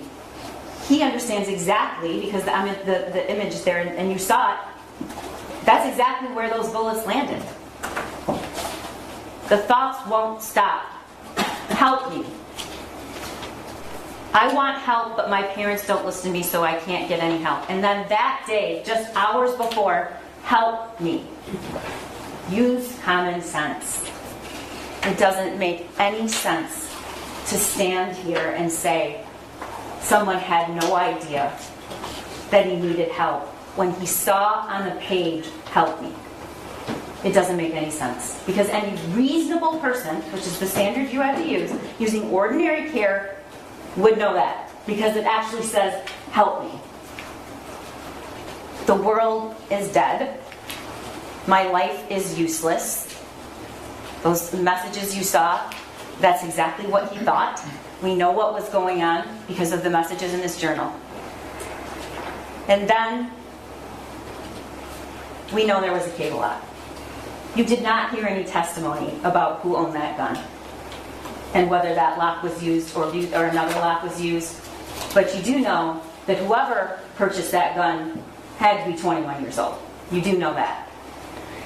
We've been telling you since this case started, it would take tragically small things to prevent these deaths. And you're hearing a lot about how to store a weapon. And the truth is, this has nothing to do with a safe storage law, and you don't have to lock a weapon up to make it secure. There's lots of ways to make it secure. But what isn't secure is leaving it around, which we know he did with his other weapon, leaving it around. My dad left it out, LOL. I thought, why not? Loaded, knowing that your ammo is right there. We know that is not secure. But let's talk about one of the ways that we can prevent access to minors. This is the murder weapon. This is the gun. We know, we presented evidence of this. I'm going to put it right on the table. This is a cable lock. This little piece of cord. This is me inserting UIW, thank you for the membership. We know that a cable lock was in the home. We know it was provided. This is me inserting a cable up.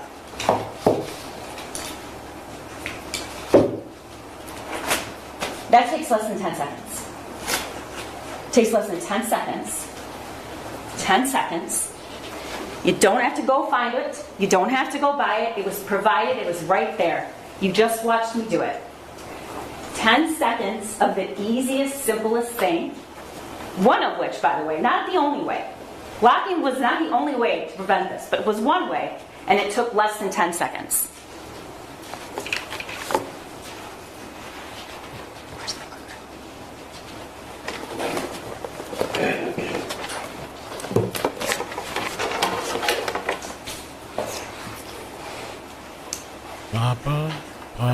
Let's talk about the gun being hidden. Let's talk about that. You heard the defendant's sister say, yeah, he went and got the gun from his bedroom. These are the other two guns. Ladies and gentlemen, the guns were kept in the bedroom. The family was there when she was told that, and everyone knew. The guns were kept in the bedroom. This is where he says he hid the gun. The armoire. This is what it looked like that day. Wet towels folded over it. It wasn't even closed. He says it was in the armoire under some jeans. This is not hiding a weapon. This is just where you kept it. It is not reasonable to conclude that a 15-year-old who spends all kinds of time in the house alone would not know where it was, because it wasn't hidden. This isn't a case where we have a parent who hides a weapon far out of reach from a child who couldn't get to it, doesn't know it exists, ammunition in a totally separate spot. The kid, that's not this case. It's reason and common sense is what we have to use.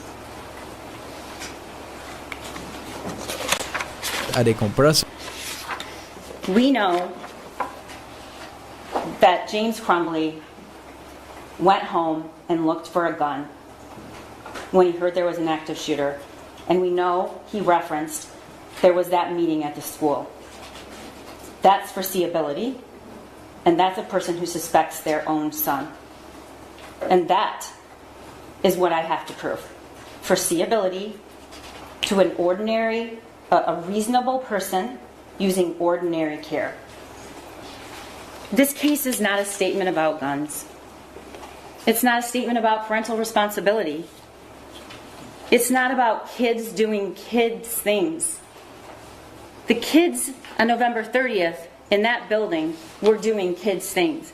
Hannah, Madison, Tate, Justin, they were going to class. They were talking to their friends. They were dancing in the hallway. Those are kid things. Parenting is the hardest job that we'll ever do. The hardest job, and one of the most important ones, but it's exhilarating and joyful and the best experience of our lives. We look at our kids when they're born and we see hope. But they can break your heart. They're supposed to. They have to leave someday. They don't come with a set of instructions. I'm not here to tell you that this case is about somebody who didn't follow the instructions to be a perfect parent. But we do have a guide. We do have a basic standard for ordinary care. We all have doubts about our kids. We all worry every minute of every day that they're going to do something or something's going to happen to them, and then it might be because of something we did or we didn't do. We are not responsible for everything our kids do. This prosecution in this case is not inconsistent with that. It just isn't. This is a very egregious and rare set of facts. We do have a measuring stick, ladies and gentlemen, and it's the law. And it requires us to use ordinary care. And there is a consequence if we don't. In a very limited way that the law allows a parent to be charged.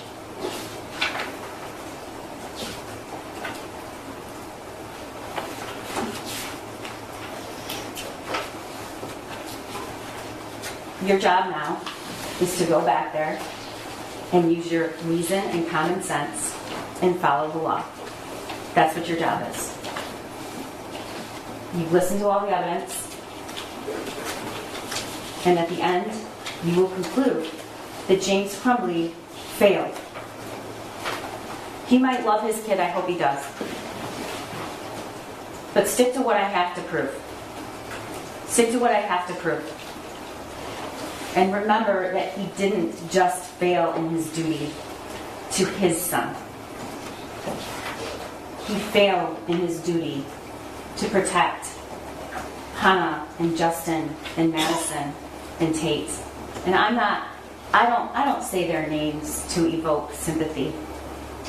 I say their names because they matter. They matter. And that is why we are here. We are absolutely here about what happened in that school that day, because if James Crumbley had done even the smallest of things, like the 10-second cable lock, or gone home, or took responsibility for his kid who was in trouble, those kids wouldn't have been shot and killed in that school on that day. I have met my burden. Mr. Keese and I, the people of the state of Michigan, have met the burden to find James Crumbley guilty of 4 counts of involuntary manslaughter. And I ask you to return that verdict. Thank you. Thank you, prosecutor. All right. I'm now going to read jury instructions to you. Does anybody need a break before I do that? No one needs a break? All right. You're going to get a copy of these jury instructions in the jury room. All right? Members of the jury, evidence and arguments in this case are finished. I'll now instruct you on the law. That is, I'll explain the law that applies to this case. Remember that you have taken an oath to return a true and just verdict based only on the evidence and the instructions on the law. You must not let sympathy, bias, or prejudice influence your decision. You must avoid reaching conclusions that may have been unintentionally influenced by stereotypes. You must reach your own conclusions about this case individually, but you should do so only after listening to and considering the opinions of the other jurors who may have different backgrounds and perspectives from yours. As jurors, you must decide what the facts of this case are. This is your job and nobody else's. You must think about all the evidence and then decide what each piece of evidence means and how important you think it is. This includes whether you believe what each of the witnesses said. What you decide about any facts in this case is final. It's my duty to instruct you on the law. You must take the law as I give it to you. If a lawyer says something different about the law, follow what I say. All right. So this is the jury instructions. And then they're going to deliberate, which I don't know if they're going to have a deliberation today or not. I'm laughing at a tweet right now. We do have an upcoming stream at 3 p.m. with this person that's missing. And then we have another one at 5, I think. Hopefully I can keep up, because when I think of these 2 missing person stories, I get them all mixed and confused. I think I've just been covering so many stories lately. But the next one we're doing is Caleb Harris. I've had a few people ask me to cover that story. And then there's another one later too, Riley Strain. Kind of a weird one. Was out, I guess, partying on a sorority trip and gets kicked out of a bar. Looks, I guess maybe he was intoxicated. There's surveillance video. Still missing.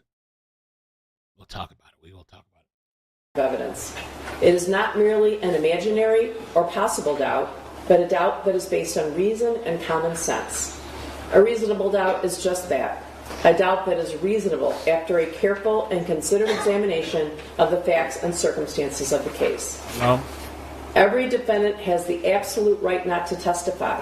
When you decide the case, you must not consider the fact that he did not testify. It must not affect your verdict in any way. When you discuss the case and decide on your verdict, you may only consider the evidence that has been properly admitted in this case. Therefore, it's important for you to understand what evidence is and what is not evidence.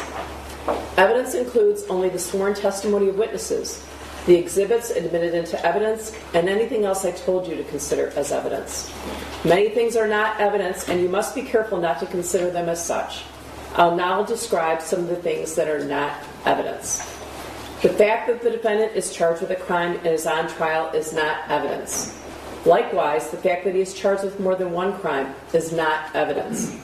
The lawyer's statements and arguments and commentary are not evidence. They are only meant to help you understand the evidence and each side's legal theories. You should only accept things the lawyers say that are supported by the evidence or by your own common sense and general knowledge. The lawyer's questions to the witnesses, my questions to the witnesses, are also not evidence. You should consider these questions only as they give meaning to the witnesses' answers. My comments, rulings, questions, and instructions are also not evidence. It's my duty to see that the trial is conducted according to the law, and to tell you the law that applies to this case. However, when I make a comment or give you an instruction, I am not trying to influence you or influence your vote or express a personal opinion about this case. If you believe that I have an opinion about how you should decide this case, you must pay no attention to that opinion. You are the only judges of the facts, and you should decide this case from the evidence. At times during the trial, I have excluded evidence that was offered or stricken testimony that was heard. Do not consider those things in deciding the case. Make your decision only on the evidence that I let in and nothing else. Your decision should be based on all the evidence, regardless of which party produced it. So with the previous poll, who will get more time during sentencing, Jennifer or James? I think Jennifer, just in my guess. The poll says 52%, Jennifer 47%, James. I think Jen, but I don't know. Some people think James was more irresponsible and egregious. You're free to believe all, none, or part of any person's testimony. In deciding which testimony you believe, you should rely on your own common sense and everyday experience. However, in deciding whether you believe a person's testimony, you must set aside any bias or prejudice you may have based on a witness. Jennifer's sentencing is in April 9th, I think. I'm going to have to fix this mic too a little bit after the stream before we start the next one. Again, take the time you need to test what might be automatic or instinctive judgments and to reflect carefully about the evidence. There's no fixed set of rules for judging whether you believe a witness, but it may help you to think about these questions. Was the witness able to see or hear clearly? How long was the witness watching or listening? Was anything else going on that might have distracted the witness? Did the witness seem to have a good memory? How did the witness look and act while testifying? Did the witness seem to be making an honest effort to tell the truth? Or did the witness seem to evade the questions or argue with the lawyers? Does the witness's age or maturity affect how you judge his or her testimony? Does the witness have any bias, prejudice, or personal interest in how this case is decided? Have there been any promises, threats, suggestions, or other influences that affect how the witness testified? In general, does the witness have any special reason to tell the truth or any special reason to lie? All in all, how reasonable does the witness's testimony seem when you think about all of the other evidence in this case? Sometimes the testimony of different witnesses will not agree, and you must decide which testimony you accept. You should think about whether the disagreement involves something important or not, and whether you think someone is lying or is simply mistaken. People see and hear things differently, and witnesses may testify honestly, but simply be wrong about what they saw, what they thought they saw, or remembered. It is also a good idea to think about which testimony agrees best with the other evidence in the case. However, you may conclude that a witness deliberately lied about something that's important to how you decide this case. If so, you may choose not to accept anything that witness said. On the other hand, if you think the witness lied about some things but told the truth about others, you may simply accept the part you think is true and ignore the rest. James Robert Crumbley and Jennifer Lynn Crumbley are both on trial in separate cases. The fact that they are both charged is not evidence that either one is guilty. You should only consider the evidence presented in this case. Each defendant is entitled to have his or her case decided on the evidence and the law that applies to him or her. The prosecutor needs to prove beyond a reasonable doubt that the crimes occurred on or about November 30th, 2021 within Oakland County. The prosecution has introduced evidence of a statement that it claims the defendant made. Before you may consider out-of-court statements against the defendant, you must first find that the defendant actually made the statement as given to you. If you find that the defendant did make the statement, you may give the statement whatever weight you think it deserves.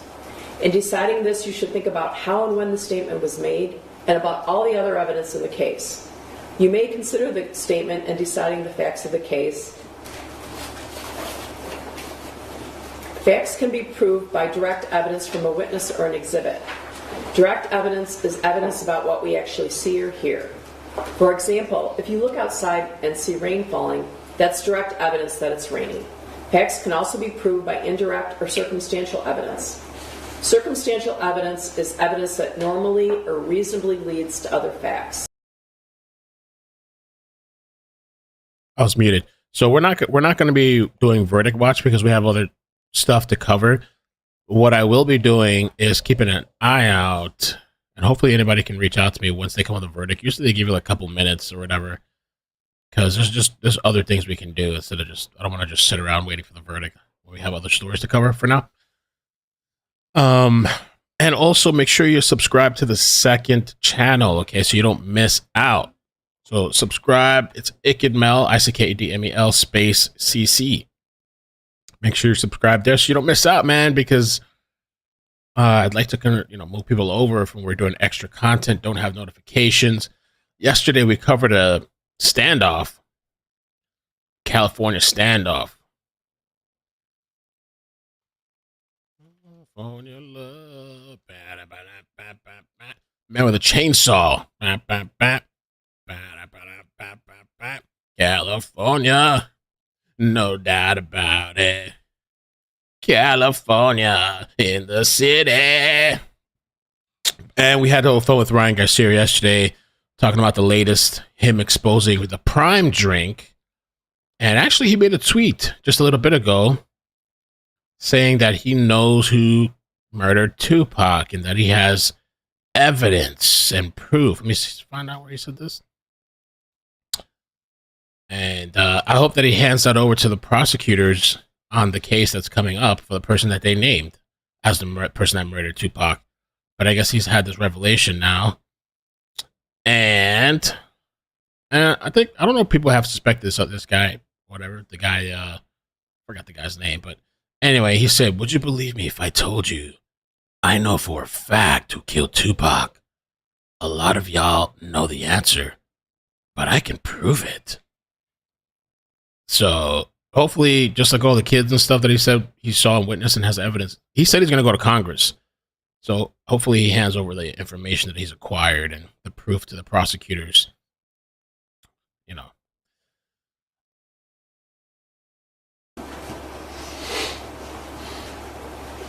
In count one, the defendant is charged with the crime of involuntary manslaughter. Sparrow, to prove thank this you. charge, the prosecutor must prove each of the following elements beyond a reasonable doubt.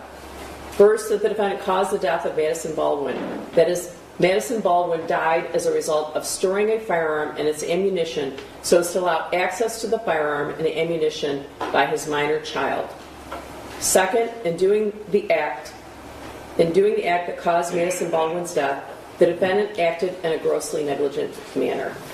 In count two, the defendant is charged with the crime of involuntary manslaughter. To prove this charge, the prosecutor must prove each of the following elements beyond a reasonable doubt. First, that the defendant caused the death of Tate Meir. That is, that Tate Meir died as a result of storing a firearm and its ammunition so as to allow access to the firearm and ammunition by his minor child. Second, in doing the act that caused Tate Meir's death, the defendant acted in a grossly negligent manner. In count three, the defendant is charged with the crime of involuntary manslaughter. To prove this charge, the prosecutor must prove each of the following elements beyond a reasonable doubt. First, that the defendant caused the death of Hannah St. Juliana. That is, that Hannah St. Juliana died as a result of storing a firearm and its ammunition so as to allow access to the firearm and ammunition by his minor child. Second, in doing the act that caused Hannah St. Juliana's death, the defendant acted in a grossly negligent manner. In count 4, the defendant is charged with the crime of involuntary manslaughter. To prove this charge, the prosecutor must prove each of the following elements beyond a reasonable doubt. First, that the defendant caused the death of Justin Schilling. That is, that Justin Schilling died as a result of storing a firearm and its ammunition so as to allow access to the firearm and ammunition by his minor child. Second, in doing the act that caused Justin Schilling's death, the defendant acted in a grossly negligent manner. In count 1, the defendant is charged with the crime of involuntary manslaughter resulting from a failure to perform a legal duty. To prove this charge, the prosecutor must prove each of the following elements beyond a reasonable doubt. First, that the defendant had a legal duty to Madison Baldwin. The legal duty charge here is one imposed by law. In Michigan, a parent has a legal duty to exercise reasonable care to control their minor child so as to prevent the minor child from intentionally harming others or prevent the minor child from conducting themselves in a way that creates an unreasonable risk of bodily harm to others. This duty arises when both of the following are true. The parent knows or has reason to know that they have the ability to control their minor child, and the parent knows of the necessity and opportunity for exercising such control. Second, that the defendant knew of the facts that gave rise to the duty. Third, that the defendant willfully neglected or refused to perform that duty, and his failure to perform it was grossly negligent to human life. Fourth, that the death of Madison Baldwin was directly caused by defendant's failure to perform this duty. That is, that Madison Baldwin died as a result of defendant's failure to exercise reasonable care to control his minor child so as to prevent the minor child from intentionally harming others, or the minor child from so conducting himself so as to create an unreasonable risk of bodily harm to others, when the defendant knew that he had the ability to control his minor child and knew of the necessity and opportunity to do so. In count 2, the defendant is charged with the crime of involuntary manslaughter resulting from a failure to perform a legal duty. To prove this charge, the prosecutor must prove each of the following elements beyond a reasonable doubt. First, that the defendant had a legal duty to Tate Muir. The legal duty charged here is one imposed by law. In Michigan, a parent has a legal duty to exercise reasonable care to control their minor child. Yeah, what is going on with the poll? 25% say 2 hours or less. 26% say 2 hours or less. 25% say 3 hours or 3 hours. 26% say 4 hours. 24% say 5 hours. What in the heck? Y'all really took the 50-50 to the next level. Lord almighty. Jeez. Hello. Exercising such control. Second, that the defendant knew of the facts that gave rise to the duty. Third, that the defendant willfully neglected or refused to perform that duty, and his failure to perform it was grossly negligent to human life. Fourth, that the death of Tate Muir was directly caused by defendant's failure to perform this duty. That is, that Tate Muir died as a result of defendant's failure to exercise reasonable care to control his minor child so as to prevent the minor child from intentionally harming others, or the minor child from so conducting himself so as to create an unreasonable risk of bodily harm to others, when the defendant knew that he had the ability to control his minor child and knew of the necessity and opportunity to do so. In count 3, the defendant is charged with the crime of involuntary manslaughter resulting from a failure to perform a legal duty. To prove this charge, the prosecutor must prove each of the following elements beyond a reasonable doubt. First, that the defendant had a legal duty to Hannah St. Juliana. This legal duty charged here is one imposed by law.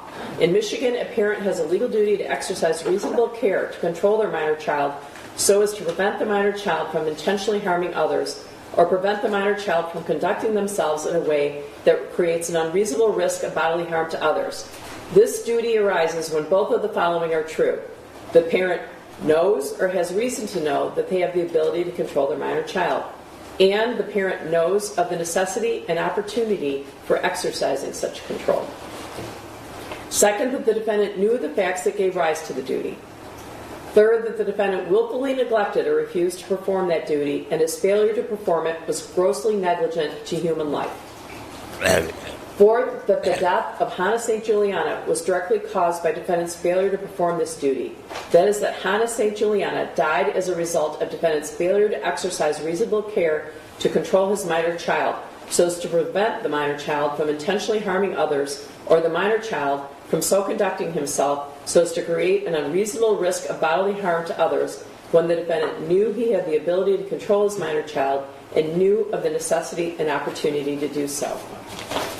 In count 4, the defendant is charged with the crime of involuntary manslaughter resulting from a failure to perform a legal duty. To prove this charge, the prosecutor must prove each of the following elements beyond a reasonable doubt. First, that the defendant had a legal duty to Justin Schilling. The legal duty charged here is one imposed by law. In Michigan, a parent has a legal duty to exercise reasonable care to control their minor child so as to prevent the minor child from intentionally harming others, or prevent the minor child from conducting themselves in a way that creates an unreasonable risk of bodily harm to others. This duty arises when both of the following are true. The parent knows or has reason to know that they have the ability to control their minor child, and the parent knows of the necessity and opportunity for exercising such control. Second, that the defendant knew of the facts that gave rise to the duty. Third, that the defendant willfully neglected or refused to perform that duty, and his failure to perform it was grossly negligent to human life. Fourth, that the death of Justin Schilling was directly caused by defendant's failure to perform this duty. That is, that Justin Schilling died as a result of defendant's failure to exercise reasonable care to control his minor child so as to prevent the minor child from intentionally harming others, or the minor child from so conducting himself so as to create an unreasonable risk of bodily harm to others, when the defendant knew that he had the ability to control his minor child and knew of the necessity and opportunity to do so. As I explained to you earlier in my instructions, the prosecutor asserts two different theories, to support the charges of involuntary manslaughter. First, the prosecutor claims that the defendant committed involuntary manslaughter because he failed to perform a legal duty. In the alternative, the prosecutor claims that the defendant committed involuntary manslaughter because he was grossly negligent. Those are two different theories and two different ways to prove the same crime. Either or both of these theories, if proven, are sufficient to establish the crime of involuntary manslaughter. It is not necessary that you all agree on which theory has been proven, as long as you all agree that the prosecutor has proved at least one of those theories beyond a reasonable doubt. There may be more than one cause of death. It is not enough the defendant's act made it possible for the death to occur. In order to find that the deaths of Madison Baldwin, Tate Meir, Hannah St. Juliana, and Justin Schilling were caused by the defendant, you must find beyond a reasonable doubt that the deaths were the natural or necessary result of the defendant's act. You heard evidence that the defendant's son shot Madison Baldwin, Tate Meir, Hannah St. Juliana, and Justin Schilling.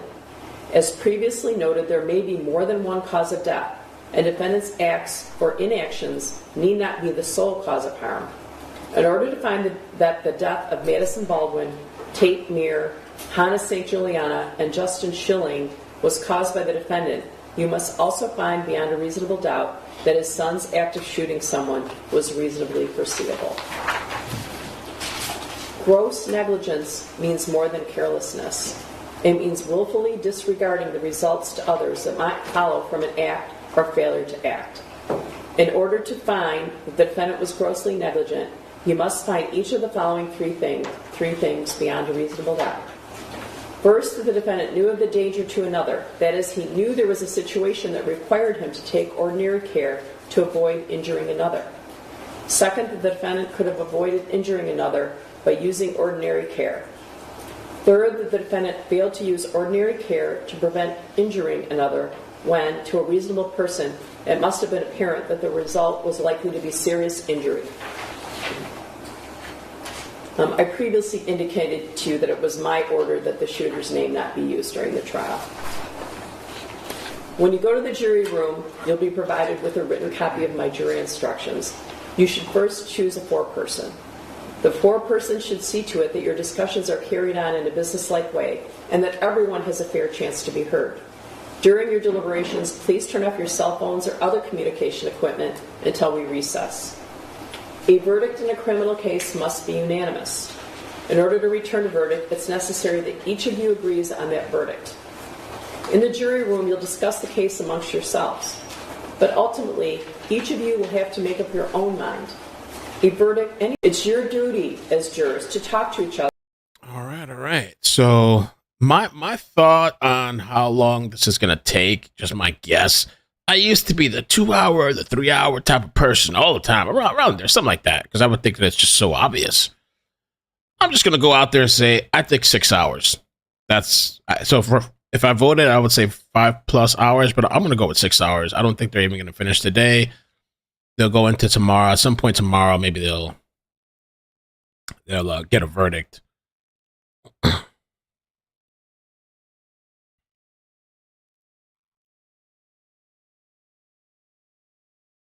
Instructions before you begin deliberations, or questions about the instructions that arise during deliberations, you should write a note and you can give that note to my clerk.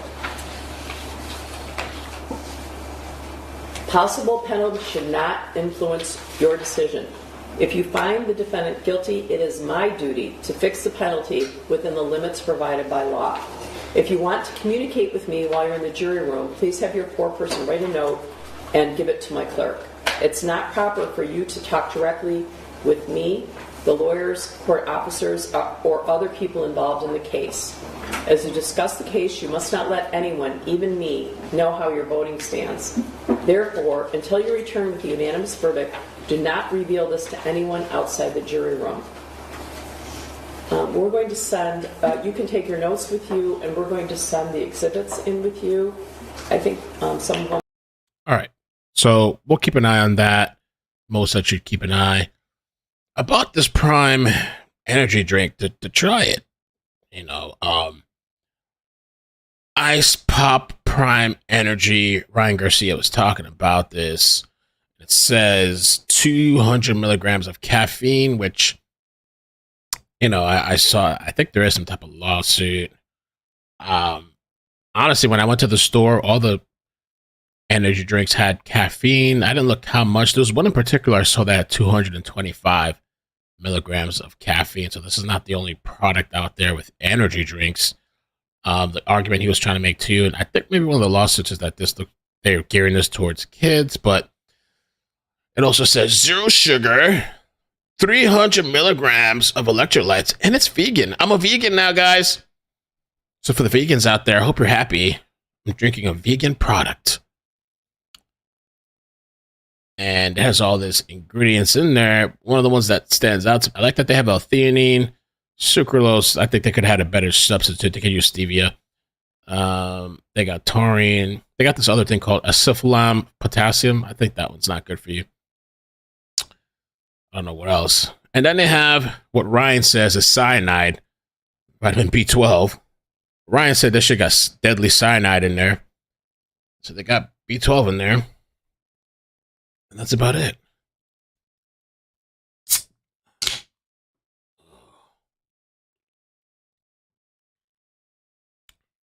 Not bad. I think it tastes good.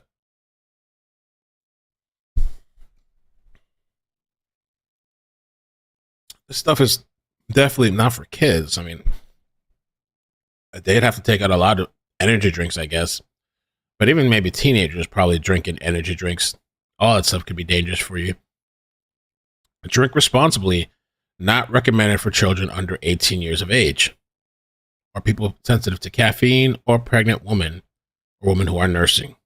So it does have an 18 plus warning on there too. 18 years of age. Hey, it's vegan. Don't get mad at me. It's vegan. No. Don't tell me it's dangerous. It says vegan. Y'all trying to say vegan lifestyle is dangerous?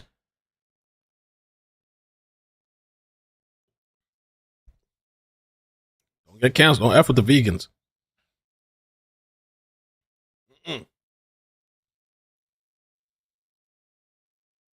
Should say not recommended for anybody. What's next to Bohemian?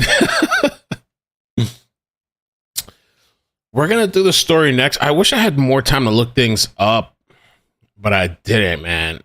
And there's a story I want to cover too, because I wanted to pull up a map, and so maybe I'll have time to pull up a map while we're streaming. BL sent me the information for the next two stories, and I glanced them. I normally like to sit and look at more things, and pull up some other stuff, but I didn't have time. And so the ship must roll. What that means, cyanide.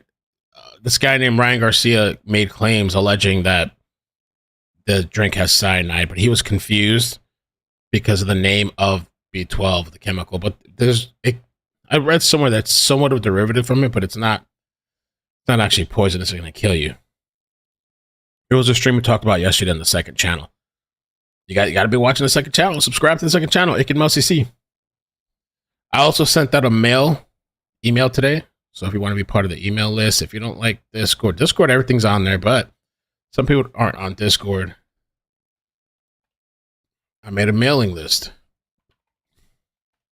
I send a letter to your house with the notifications. Just kidding. I sent an email. Let me see if I can show you what it looks like real quick. Check it out.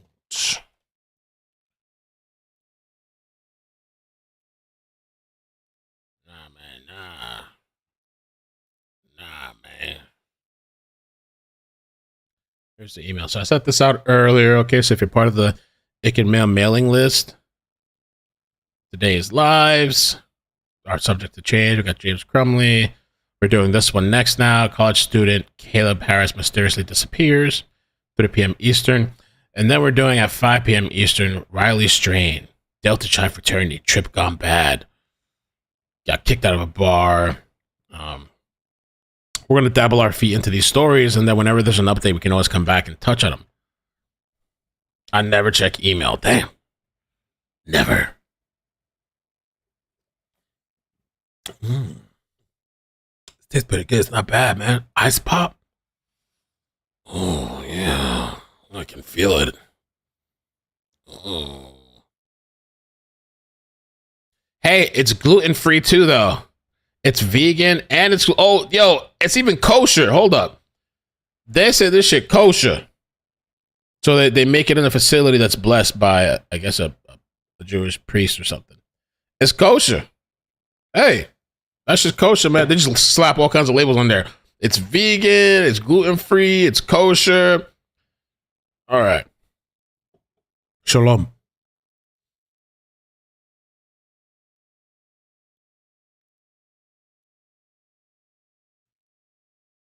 All right.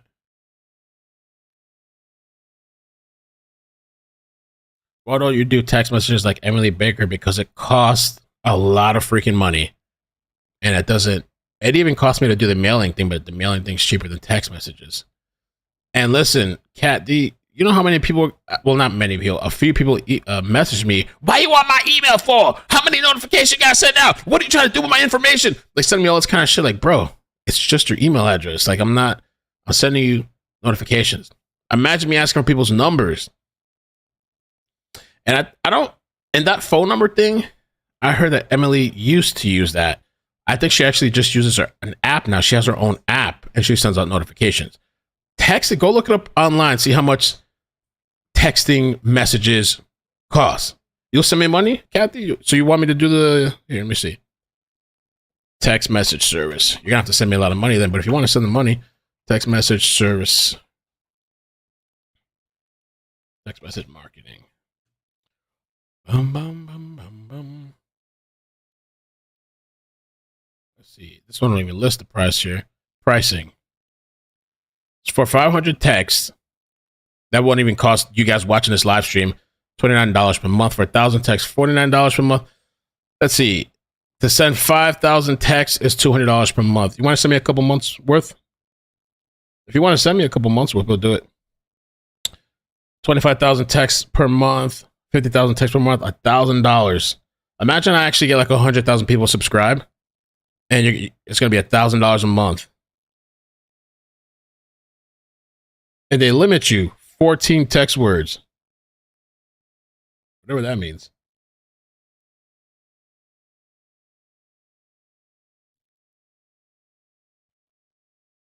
Oh, you're telling you guys want me to individually text you? Is that what you're saying?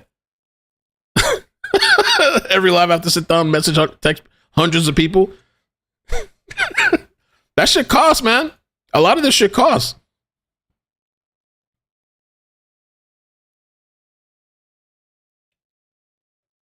I'm paying $67 for the first 3 months of what I'm using.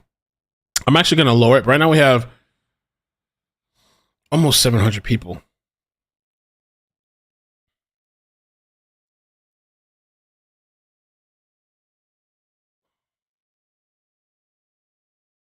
Six 648 people. That shit adds up. Anyway, I'm going to transfer you guys to the new stream. And you guys hit like, please hit like on the stream. All right. We're going to go to the other stream. People are screaming at me. You bastard. All right, guys. You guys are going to be over there too. Most of the people. Anyway, love you guys. Bye. Bloop, bloop, bloop.